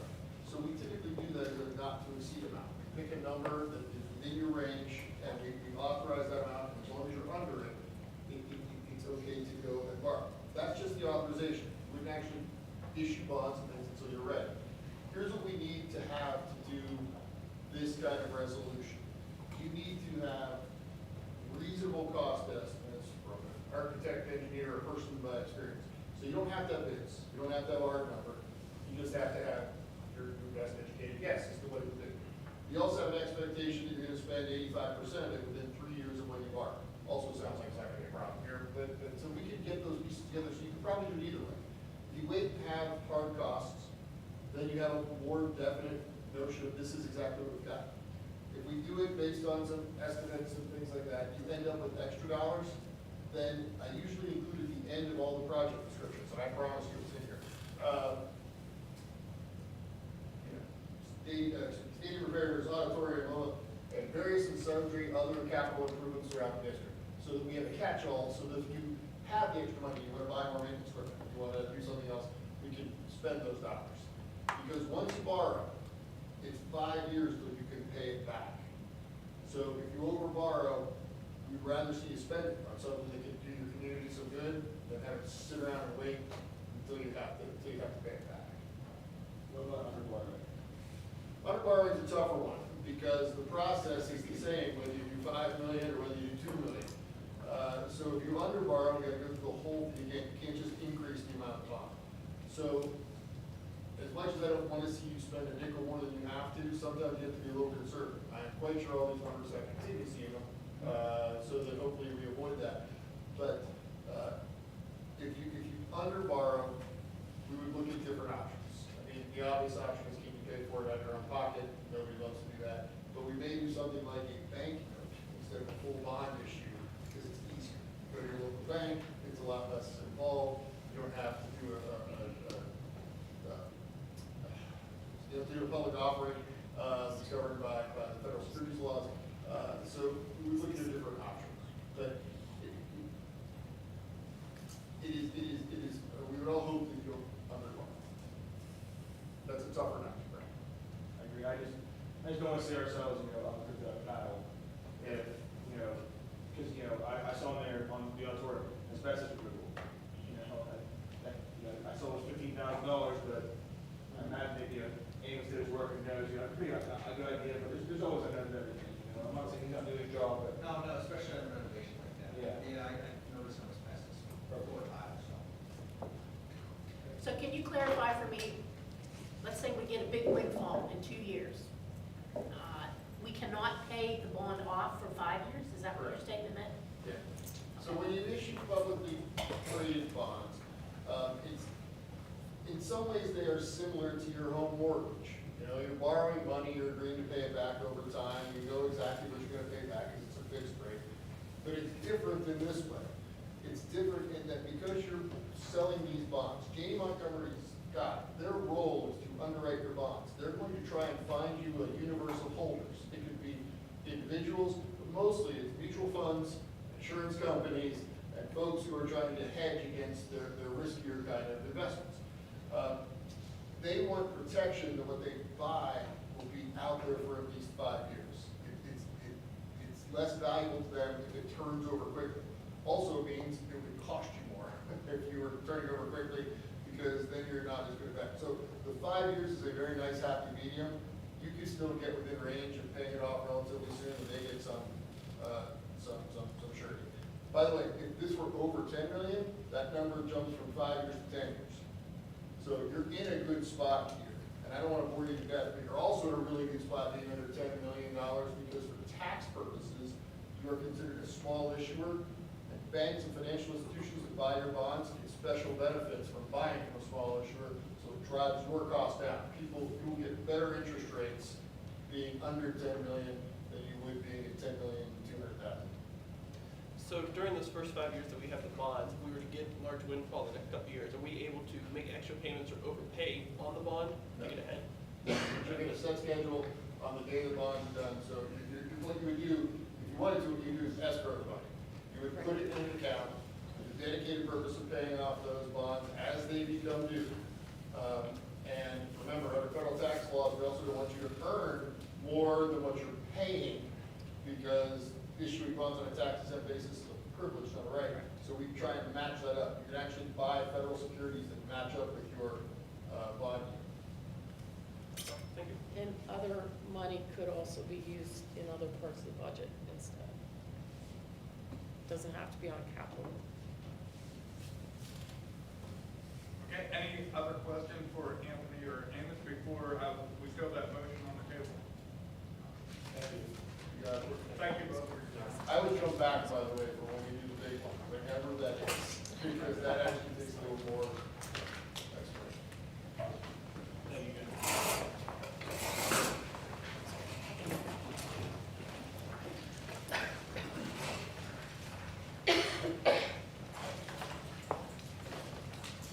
Okay, any discussion on the motion that's on the table right now?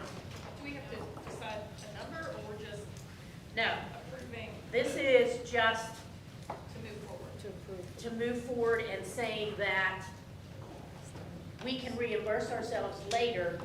If we take anything out of capital reserves now, that can be reimbursed later from the bond.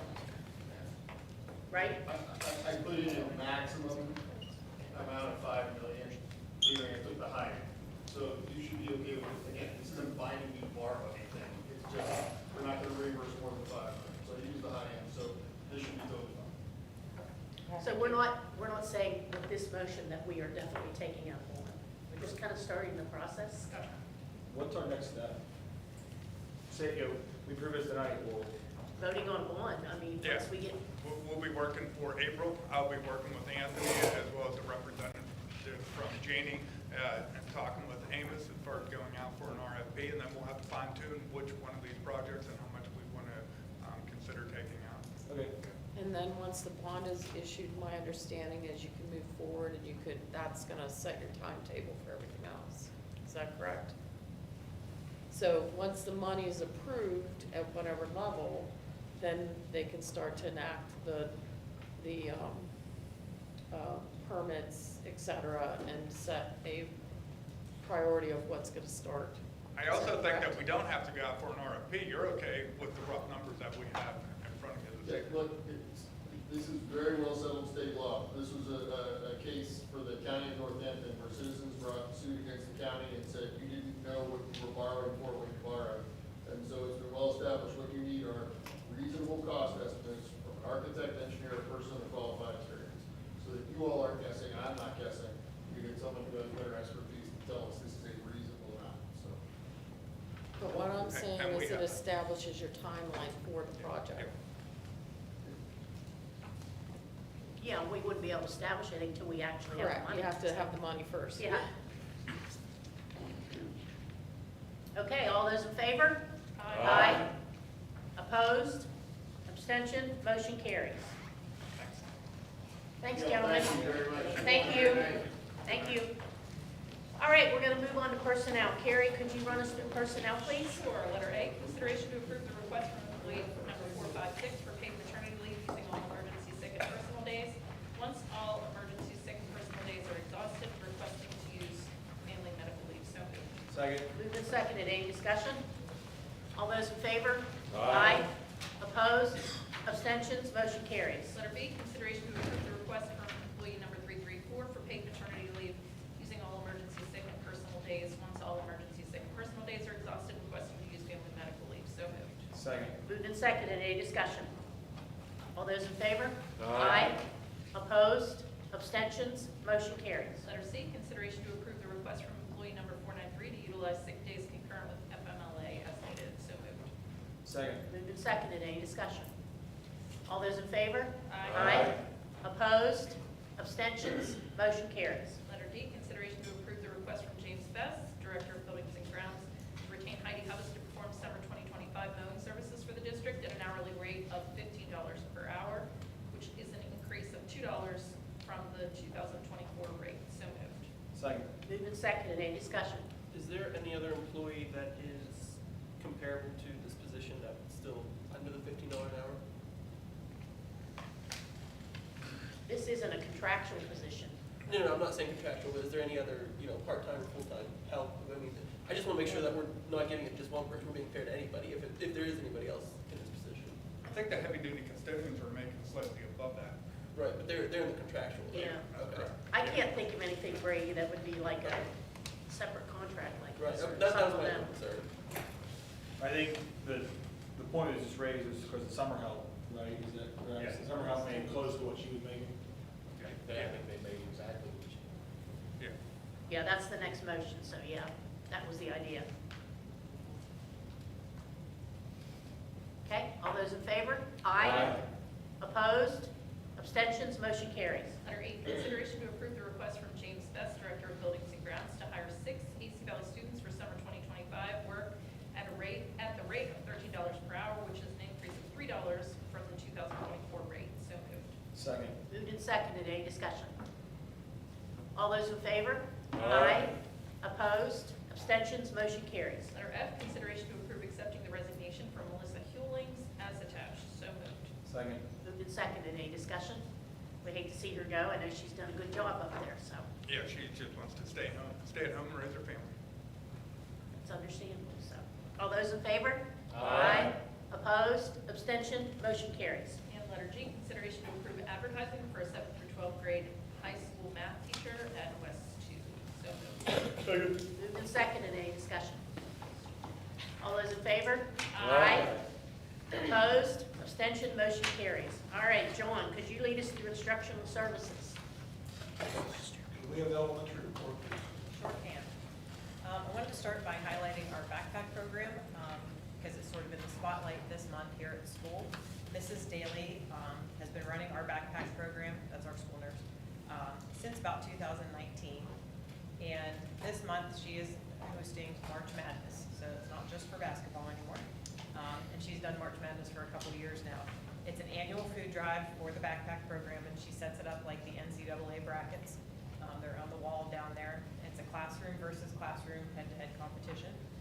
She will announce specific food items for each round of play.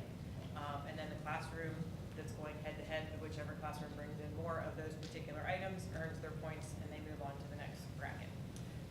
It was very successful the last couple of times she did it. And with rising costs of groceries, we've always had very generous donations in the past, and we're still getting those, but it's just, we have more need, and it's harder to get the amounts of food that she needs. I did ask her, and we have 50 kids at the elementary currently receiving the backpack food, 55 district-wide, because Mrs. Conto is now offering it to some of the high school kids. Only 5 high school kids are taking it home, but Mrs. Daly said there's more like 11 kids serviced. Some of the kids at the high school don't want to take them home, so we service them through their elementary siblings and just put it all in their backpack. Those 50 kids that we do service down here could also include younger siblings who are not yet school-aged, so we do have some of those that aren't in that number. So we are servicing quite a few kids through the program. And this March Madness is a good way to, let the community support that program and make some donations through their kids, and a fun way for the kids to compete while doing that. At the end of the brackets, the winning classroom gets a little field trip with Mrs. Daly. Last year, she took them, I believe, to Parker, to the park for a day. So I'm not sure exactly what her trip is for this year, but it's going to be something similar where she spends a day with that classroom doing something special. I also wanted to highlight another project that just happened. I did post on Facebook about it, but I wanted to share it with all of you. And at your table, or at your seat, you have a picture of one of the Kindness Project samples from Mrs. Longo's 6th grade ELA classes. Mrs. Longo asked each 6th grader, and she's done this project for several years now too, to write one nice or complimentary thing about every other student in the 6th grade. They did it through a Google form, so it could remain anonymous. She could see the names, but other students would not be able to see them. And then she compiles them. Actually, I'm not sure if she could even see the names. I think it was completely anonymous. She compiled it into the sheet, like what I put at your tables. This one's a little blurry because I just printed it off a picture she gave me. Theirs were a little bit more clear. But when you get a Google form and you get the results, it's just a listing of things. So the time that Mrs. Longo put into giving every comment a different font and different colors, I can't even imagine the hours that she spent to do this for almost 50 kids. So kudos to her for that.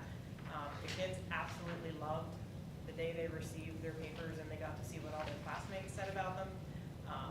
Mrs. Longo's comment was she's never seen every sixth grader smile at once. But it was a really cool activity in the community room. And then they get to take this home.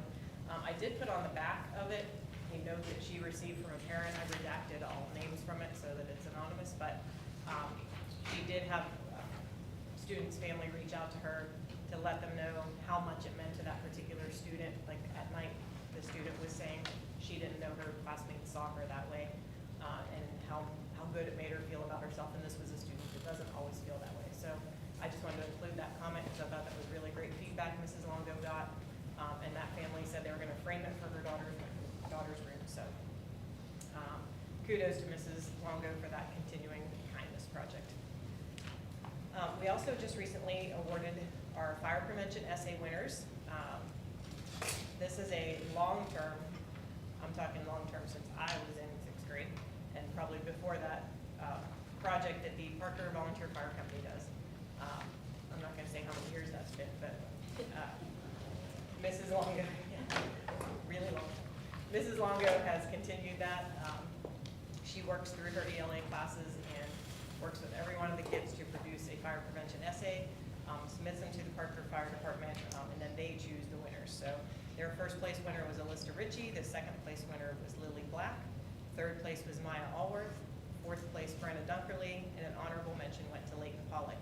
And that's also on our Facebook if you'd like to see that picture. And lastly, we just celebrated our Read Across America Week. That's a national weekly event, usually held right around March 2nd, which is Dr. Seuss's birthday. So it's to promote the love of reading among students, so that's something near and dear to my heart as a former English teacher. We had a teacher committee that sponsored a Spirit Week, and on Friday of that week, they had all Dr. Seuss related activities. And we culminated with guest readers, which were several of our retirees and some students from the high school who came down, and we had one reader per classroom. So that's really awesome when they all come in. Some of the activities are posted over on the wall over there if you want to take a look at them. And I just want to say publicly thank you to Ann Butler, who was the chairperson of that committee, Darlene Scott, who was in charge of getting all the guest readers and getting them assigned to the classrooms, and the rest of the committee, Casey Cashdollar, Carrie Longo, Chrissy Anderson, Lauren Christo, Tracy Daly, Kristen Thurber, Tammy Davis, Courtney Rice, and Steph Best, all of whom did some planning of the activities and were provided refreshments for our guests on Friday. So big thank you to everybody for making that week a success, and that's all I have for this month. I enjoyed reading to the kindergarten. So Oh, yes, Kelly was it was there. fun. I enjoyed it, thank you. Yes, thank you for coming. Thank you. Now we have the secondary report. I only have a couple of items for the board's consideration tonight. Just an update on the senior trip. We currently have 26 seniors signed up to go, 3 chaperones, 1 parent, and 1 nurse. We will be departing at 5 a.m. on April 22nd and returning home on the 25th, probably around 11 o'clock p.m. Scheduling has started at the high school. As my PBIS team mentioned, it's always a challenge. This year, with the additional coursework that is going to be required from the state of Pennsylvania, financial literacy, that's going to add another tough spot into the schedule, but I'm sure we're going to work through it and hopefully have those schedules completed before the end of the school year. I placed at your seat this copy of the graduation pathways for this year. This is the senior class, and basically it just shows you the percentage of students that met the pathway for each of those different areas. Of course, the largest one, 29%, met through proficiency, and that's just straight proficient on all 3 of the Keystone tests. The composite one is more of an average. They have to get an average number of 4450 or higher. So that was the second biggest area. And then you can see the different areas there that they completed their pathway. 11% is about 4 students, if you need some kind of way to look at those numbers there. Also, graduation projects, we are having a meeting this Friday with our students, grades 9 through 12. I will be meeting separately with the seniors afterwards to talk about the presentation of the projects, which are scheduled for May 9th. So it's quickly coming up. If you're interested in sitting in on any of those projects, I can put you in a group and just let me know. One last thing, under the athletic tab, I placed also at your seat just some numbers for the spring sports, and you can look down through there. And surprisingly to me, I did some rough addition there in my head. It looks like 57 boys and 57 girls. So that just gives you an idea as you consider also the possible renovations to the fields and for athletics. You can consider some of those things. And that's my secondary report. Thank you. Consideration to approve adopting the financial literacy curriculum. So moved. Second. Moved and seconded. Any discussion? I know that we had that presented to us last month, that we could see the information, and it is a state requirement that we implement that, so. Any questions for Dr. Jordan? All those in favor? Aye. Opposed? Abstentions? Motion carries. Consideration to approve adopting the AP Spanish curriculum. So moved. Second. Moved and seconded. Any discussion on that? Again, that was presented to us last month, so. All those in favor? Aye. Opposed? Abstentions? Motion carries. Athletic report? Dave's not here tonight? No, Okay. Do you have that for us, Dr. Jordan, or? just those numbers. That's all I was going to present as far as the athletic report. Spring sports is in full swing, getting started. The baseball team is down in Florida currently. The girls softball did return Sunday night from Tennessee. Okay. Consideration to approve AC Valley hosting home varsity football games upon completion of the football field renovation. So moved. Second. Discussion. I would like to see that change to having home varsity football games if the field is available this year. I mean, if we're not working on the field, let's throw a game or two in. It's hard to tell when it would be completed, I would say we have home games and not start the construction until after this year's season or in the spring. Personally. With nothing being done to the field as it is now. Just continuing maintenance by James and whatever else. I'd be concerned that that may pigeonhole us into the fact that we couldn't dive into the renovation and then we wouldn't be able to do it till the spring, and that may kick that can down the road another year. Oh, well, that's a suggestion. I mean, I think being realistic in the timelines of permitting and being availability of construction crews, nothing's gonna happen to the fall anyway with it. I mean, and even if it would happen to take off half a season or part of a season to do renovations, I think that the teams would be understanding that we're taking off those couple of months in order to provide something that will last for years to come. And we could possibly host a game here at the beginning of the season. And If you know the renovation's gonna start, let's say October, whenever. Sure, and if the crews are available in the fall, whenever, I think all the teams would be understanding that why we had to move the games. So do we want to amend that motion? Yes. Who made the motion? Okay. So we would amend it to say that we would approve hosting home varsity football games this fall. Until the start of renovations. Yeah, unless the field is being. Availability of the field. Right, unless the field is being renovated, or there's equipment on the field, whatever. So moved. Second. Okay, any other discussion on that? So, has that schedule been completed yet?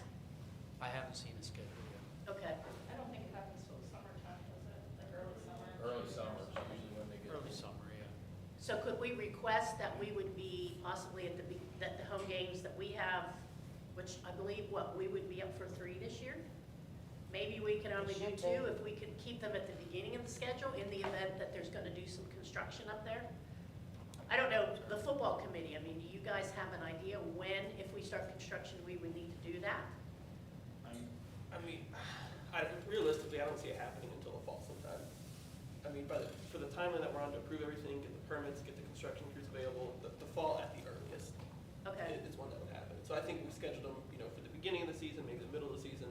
That's more than enough time to, And from the last thing we understood when we had the joint committee is, if we have to move a game from here to there for any reason, the field's too wet or issues, it's just a phone call that day or, a day prior, So I definitely feel it's contingent on if the field's available. I would say schedule it early. Yeah, schedule it early. We schedule them early. Yeah. And if X, Y, Z construction can come, hey, we'll be here, we should change the game back here to you. It's 6 months from now, it's almost the end of September. right, yeah, and the So crew should be you're available. talking that half the season's in, they start, third week of August now? First game usually? Scrimmages. I mean, and can they work on it in the winter? And Probably wouldn't be able to start it until It's gonna be spring, springtime. right? Yeah, the ideal time to start would be in the fall to get optimized. That's what Jeff Hallett recommended, was starting in the fall, and then letting it sit all winter, and sit in the Yeah. spring, It's gonna and start back in the summer. freeze thaw. Especially if we do seed versus sod. Okay. So my question is too, Mr. Myers, you said about having some equipment and some availability. Is that something we can work with him in conjunction with this to possibly lower the cost of what the bond payment would be? Or that's something as a football committee you guys would need to research? Yeah, well, I don't think the work that is offered is gonna be to help change the field in the future, it's just gonna be to maintain it and update it until that's done, which we talked about, I told them, I said, I don't see them, put money into something that's gonna get ripped up, Right. in the near future, but that doesn't seem to be an issue, so. I mean, just to clarify the board, we can address high spots, I can do all of that stuff. We can start as early as the spring. And I'm not worried about when that all gets, because Dr. Fowler, or Dr. Devin and I talked, he goes, well, why don't you spend all the money, and then it gets ripped up in renovation? I don't care. But I don't want to spend all that money, time, effort, trying to do my best, rototilling, working with James, and then come fall, go, have somebody on the board or somebody else in the public say, well, I'd like to color that grass, because at the end of the day, we've already established there's nothing wrong with it. So my contingency is to the board, I'll do whatever I can, and the youth football program will fully support coming in, looking at high spots with James, looking at, can we get some fertilizer on it right away? What can we do? I just don't want that all to be for nothing, because knowing construction, looking at the timeline, like Brady said, we've been told, and even the one company that's out here said, we'll do it in the spring, renovate, but it makes no sense to do it in the spring, you can do it in the fall. That's what Dr. Fowler said, anybody that's gonna do a field, you can do it as soon as football's done, that way seeds established over the winter, and it grows that hard turf, so it doesn't get ripped up by the kids. I'd be willing to do that. The only other thing I would ask, since I'm allowed to speak, or you're allowing me to speak right now, is I've seen proposals from like band and other people want to use the field in the summer. We're gonna try to improve it on summer. I say stay off it until there's a game. If that makes any sense. That's just my opinion. But yeah, I'll help out. I just don't want to get flushed down the toilet because for some reason, decide we don't want to play out. I think the band is less back to the old one. They have, there's about 3 meetings ago, Mr. Green specifically asked to use football athletic field, which I have no problem with that, but like varsity baseball was just out on practice. We gotta try to protect that, and then, like I said, I'll work with James all summer long, whatever we gotta do, I'll do my best. I just don't want it to be for nothing, and I don't mind if that means in the renovation, they rip all my work. Okay, so that's something you guys, the Yeah, football that's- committee, yeah, you that's will on us. work on that. But so is the When do motion? your games end? They start October? July. Their games start in August. They're usually done for the second week of October. Right, but we Okay. have some leniency there, the only thing that, it depends on how this meeting goes, next, I have to know by June. And then I'm coming to the board and say, okay, depending on what all happens here tonight, that's what I want to stick around, just so I know what I'm doing. I go to the youth program and say, hey, let's schedule early games or go to the different, schools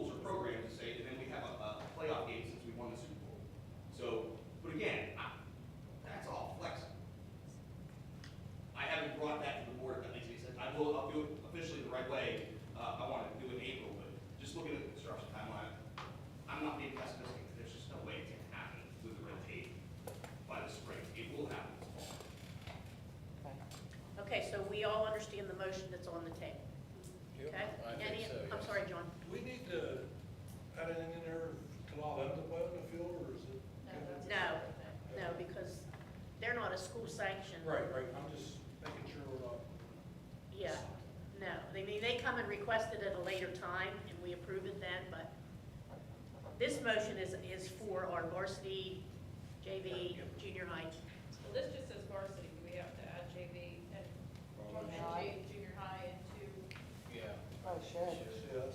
Do we just need to take varsity out and say home football games? Yeah. AC Valley, Yeah. yeah. Does that sound okay? Yeah. John, are you good with that? You made the motion. Say it all over again. I'm gonna, let's do this. Consideration to approve AC Valley hosting home football games depending on the availability of the field. Due to construction. Well, we could add that to in there. Does that sound okay? Yes. So moved. Second. Moved and seconded. Any other discussion? All those in favor? Aye. Opposed? Abstentions? Motion carries.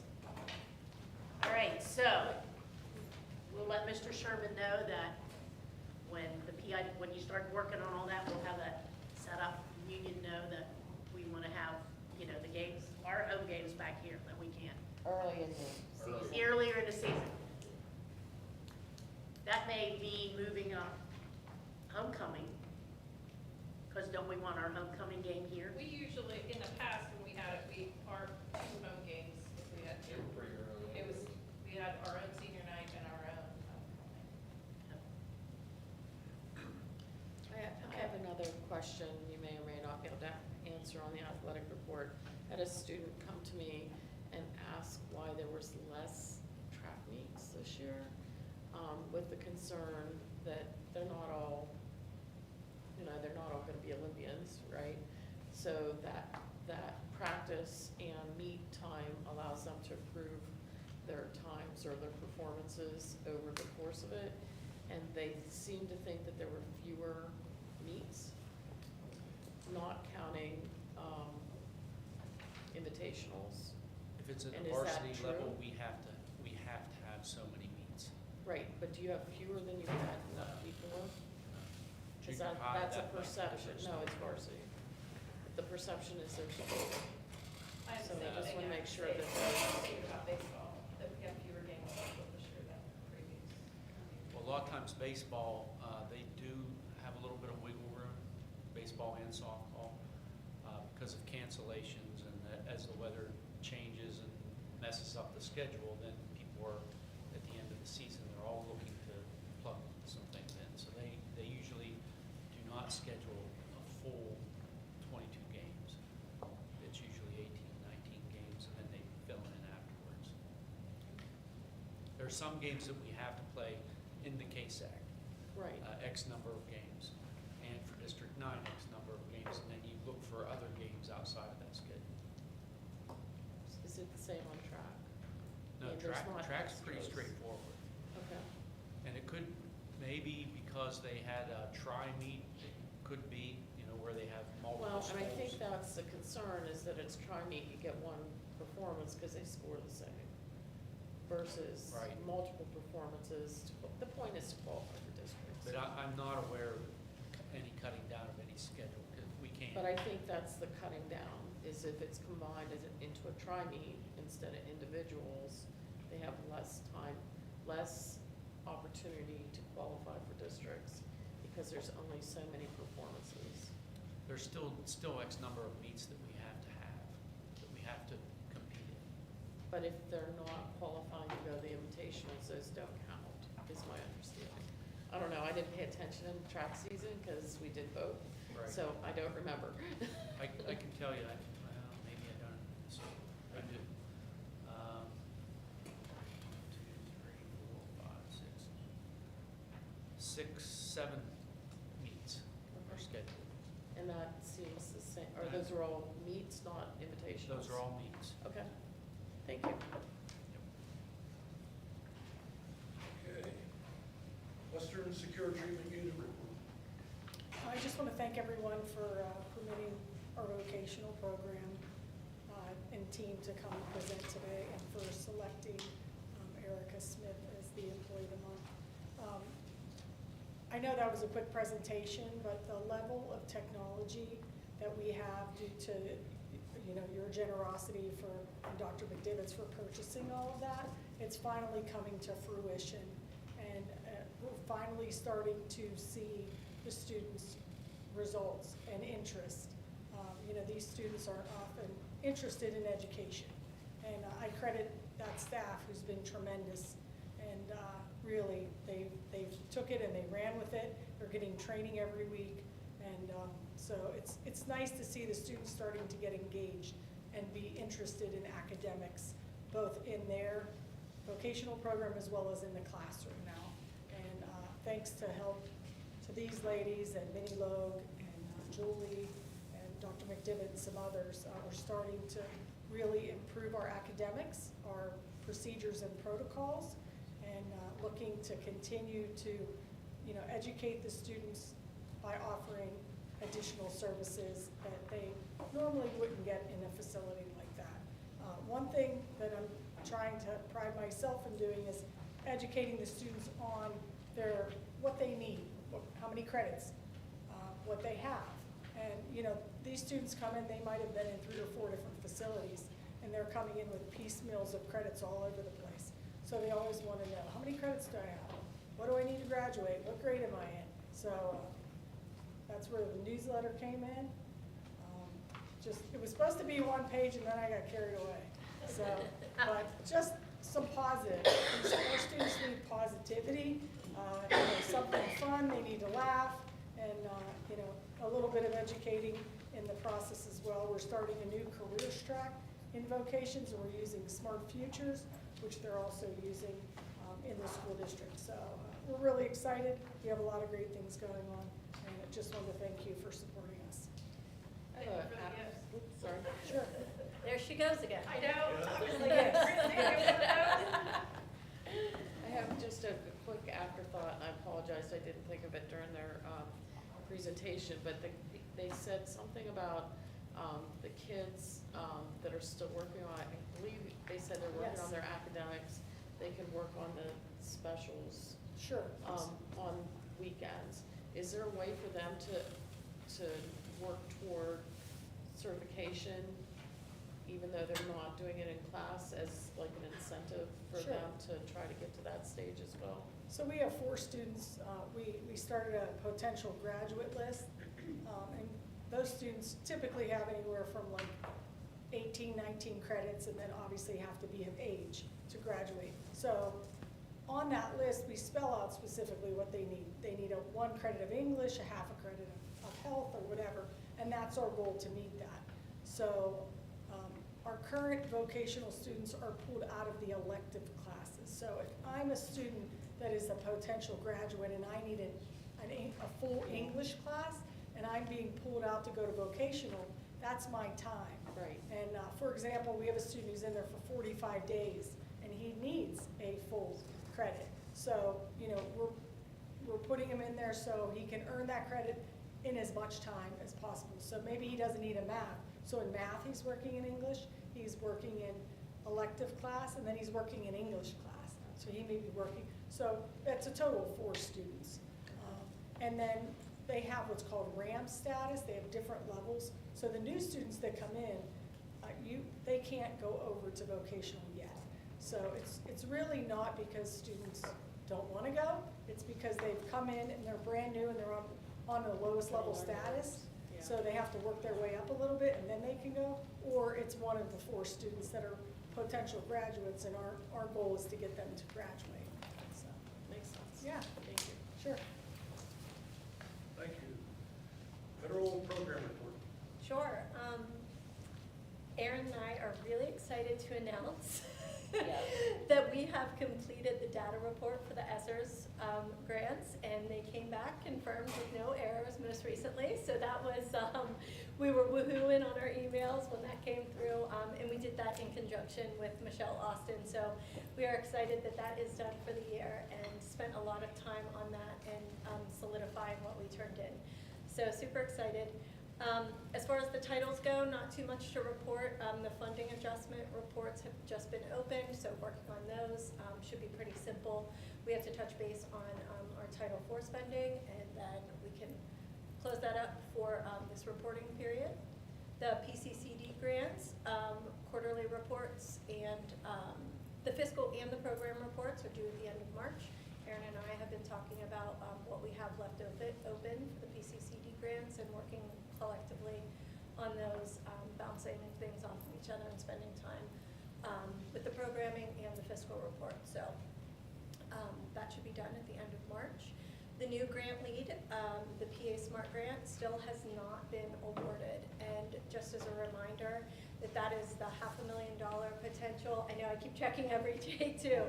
I was afraid I missed it. $500,000, and hopefully we can support the renovation of the auditorium if we get that awarded. So fingers still crossed on that one. And that's all I have tonight. Have you heard anything in terms of what status may be going forward from any of the federal programs? So David and I, he just forwarded me an email from Carrie Rowe, and it was just pretty much, and you can piggyback off this, Dr. McDivitt, but kind of status quo right now. They're going to keep us abreast and just keep feeding us information if anything comes down the pipe. Okay. Thanks. Yep. Great, thanks. And we have the district report. I already presented it with the lawn construction piece. Okay, consideration to approve adopting the 25-28 comprehensive plans attached, academic standards, assessment requirements, student services assurances, gifted education plan assurances, and professional development plan. So Second. Moved and seconded, any discussion? Have any of you ever looked at this? It's a huge thing. I mean, it's a lot of work and it's a lot of paperwork that state requires, and I'm sure it goes in a filing cabinet somewhere, but it's a big thing that has to be completed in that time frame. And I can't remember, are there different sections due each year? Is this the complete now? We won't need anything till 2028. Yeah, there's a couple different pieces that are outliers, but every 3 years is just revisiting those areas Because right I know there. we did special ed, I think, last year. Yeah, and we've already done the induction plan, so Right. there's a couple that are off that circle, that cycle, but it's just about every 3 years we gotta revisit that.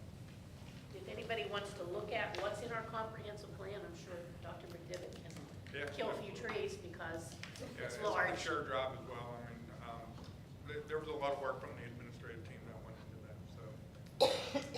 It is one of the pieces of legislation that we're taking into Harrisburg to try to eliminate, one of those unfunded mandates, because there's a lot of wasted hours, well, not wasted, a lot of time that went into that. Yeah. All those in favor? Aye. Opposed? Abstention? Motion carries.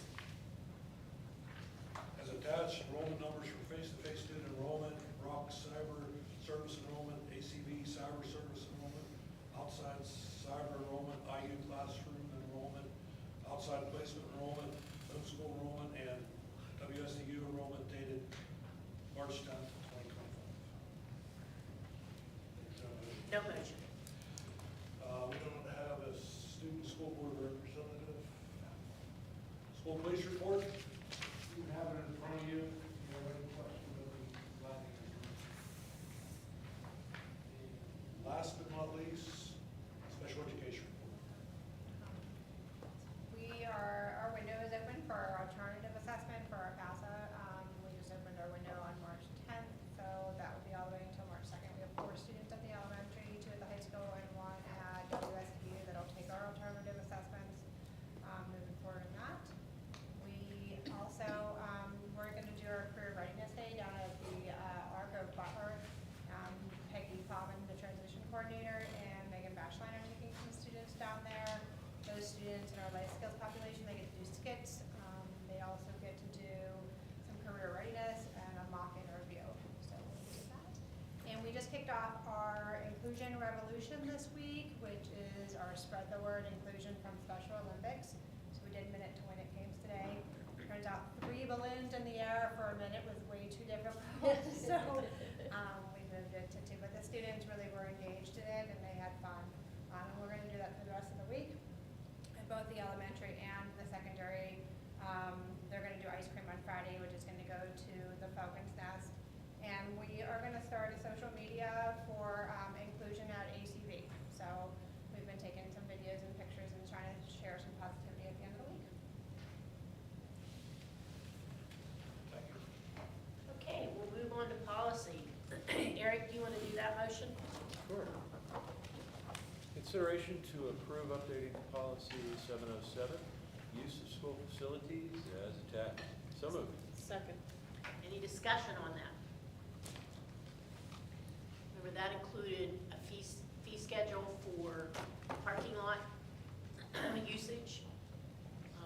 Is that starting in the fall, David, or are you going to implement that? As soon as we approve this, it'll have to go through two clean readings, but yeah, it could be the summer, and there could be potentially a governor's cut next year, so we'll start moving. So this is actually our first reading? Yes, yes. Okay. Any discussion on that? All those in favor? Aye. Opposed? Abstentions? Motion carries. Okay. Maintenance report? Bulk of the last few weeks, been getting pricing on different renovations, just corresponding with Amos. Auditorium renovation costs, we've met with Trent Co. To get a budget for the auditorium roof, and just pricing for the track on the high school. Elementary, again, just prices on the parking lot, the back area, the front. District-wide, we do have bleacher inspections this week, working on budget for 25-26. We did a new service and software contract, I guess you'd say, with NRG. They do our heating system. It's been, I believe, 5 or 6 years since we've kind of dealt with them, so trying to get that back up to speed, get our software and everything renewed, so our controls work perfectly. Working on our 3-year asbestos abatement plan. That could be incorporated with the auditorium if we go through with that renovation. Still kind of learning all that, but I do have paperwork, everything from years past, and I've been emailing back and forth with the company that kind of does all that work, so just kind of learning through that. And just still waiting to get that catch box installed up at the back entrance. The weather is getting nicer now, I just need to get with the contractor and get that done. That's all I have. Thanks for all the extra work we've done. Oh, no, Bond issue, I know that was a lot you had to research, so. And just keep in mind that James starts getting my texts and phone calls about 4:30 in the morning around inclement weather, so I thank him personally for all the work he's done over the winter. And James has nice hands. Yes, it should be a hand model, I think. Diane, would you do transportation? Yes, so discussion related to updating the driver's contract to reflect remote learning days. So we didn't discuss it. No, we need to decide how we want to address this. I like what the one school was doing was they were paying them their daily fee minus the fuel reimbursement that we get from the state. So I think that equaled out to what, Lori, like 78% or something like that they were ended up getting paid. Yeah. I mean, because we're already budgeting to pay them for that daily pay, and we're not getting reimbursed for the fuel, so we can't pass it on to them. To me, that's the best way to go about it. Does that apply to the vans and the buses, or just the buses? Those ones that I gave you on the spreadsheet were all buses. Okay, all right. Vans or mileage? Yeah, we pay our vans per mile. Okay. So they don't get paid then. Well, that's up to you guys. How Do many we give drivers are them- in vans? What's that? How many drivers are in vans? We have 11, I believe, drivers right now. I feel like we have to do something with the van drivers as well. I mean, a whole pay of some sort. I don't know what that. That's also written in the budget. Right, no, pay them, right. Just keep in mind that we do get reimbursed about 80% on every dollar we spend for the buses whenever Lori does her end-of-year report. So when we're not in school, we're not going to get any kind of reimbursement. And if we had 5 days off, like we did this past year, and they were remote, and roughly $350 per bus, 10 buses per day, that's $3,500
issues I think we need to resolve before we implement the, Could cost a lot of money if we, we don't know. If we do, well, we are, would a cyber day, because of weather, would that count as a school day? We'll call it remote learning, but yeah, it does. There is a lot of concern through the special education department that we're not providing these kids with FAPE, which is fair and appropriate public education. And the attorneys around the state are saying you shouldn't be doing remote. I know I did talk to Keystone and CL, and they struggle with those remote days. So it's something that, you know, we can give it a try this year and see how things go. But there's a lot of cons that are tied into that as well. can we limit the first year how many days we choose as remote? Just to, As a board, you adopt the calendar, you can do anything you want, Kelly. so we don't have to say we're gonna use 5 remote days. We could say, start with 3 remote days and the rest will be made up, hoping we don't have to do any of them, you know? We're doing snow days at first, right? Yeah, we'll use up the snow days. Yeah, I was gonna say, that's what I was gonna say. Yeah. That would be above and beyond the snow days we have to Yeah. look at. Yeah, that's not a bad idea. Then that's how Keystone does it, I believe they exhaust their snow days first. Yeah, and I think they cap the number of remote days too, if I'm not mistaken. So we're gonna table this motion? Yeah, we don't have it down to vote on tonight. Yeah, it's just a discussion, so, I mean, it was brought up so we can start thinking about how some of these issues we're gonna resolve. Not only this, but, you know, what the instruction's gonna look like, you know, are the students doing it all online? What's the teacher's responsibility gonna be? What are we gonna do with the cafeteria? All that stuff I think we need to work out before we definitely implement. So we need to be thinking about how we're gonna do that. The consideration to approve the request from PM Myers Transportation Incorporated to remove a 2011 Honda Odyssey, blah, blah, blah, from their fleet. So moved. Second. Moved and seconded, any discussion? I'm gonna read all that. All those in favor? Aye. Opposed? Abstention? Motion carries. I think you should read the whole thing. C, consideration to approve the contract between Walbert Busing Incorporated and the Allegheny Clarion Valley School District regarding bus number 2 is attached. So moved. Second. Moved and seconded, any discussion? All those in favor? Aye. Opposed? Abstentions? Motion carries. D, consideration to approve the 2024-2025 van contract with PM Myers Transportation LLC for the 2016 Honda Odyssey number 7443 is attached. So moved. Second. Moved and seconded, any discussion? All those in favor? Aye. Opposed? Abstentions? Motion carries. Okay, we're gonna move on to miscellaneous. Brady, can you close us up with that? Sure, so the Career Center. Last meeting, we hired a school police officer, a retired trooper, Mark Betley. So he's supposed to start, David. Did he already start? He's supposed to start soon. I didn't hear, I don't know if all the clearances are in yet or not, but he will be starting as soon as he gets all the paperwork done. So we'll have a school police officer there. A lot of our kids are going to Skills USA competitions at the state level in Hershey. In order to go to the state level, they have to place first in their districts. So we have quite a bit of students going there from the Career Center, which was great to hear. We approved some second readings and first readings of some policies. We got some new LED lights upgraded at the Career Center. We were able to purchase them for $5 a piece. They fit in a 2x4 panel, so we got 300 of those. And the culinary program at the Career Center is officially going to close down. We did approve that at the last meeting as well. Are there any kids from Skills from this school? There was, I don't know. I couldn't remember off the top of my head. I know, I think almost all the sending schools sent somebody to districts. There was 4 or 5 that went to states, and I can't remember what was going there. The intermediate unit report. We met at the end of February, mainly discussed the budget. We went over all of the upcoming budget items. We had some personnel issues, discussed some facilities items that were taken care of, the parking lots getting redone, a couple of those things, HVAC system.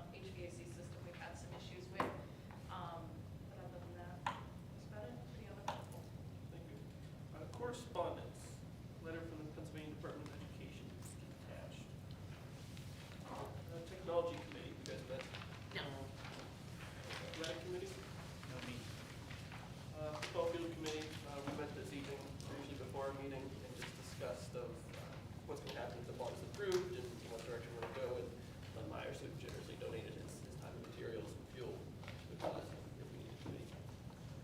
Finance and Facilities Committee. We haven't met. Okay, any old business? Any new business? We're gonna break for an executive session to discuss contract negotiations in respect to the professional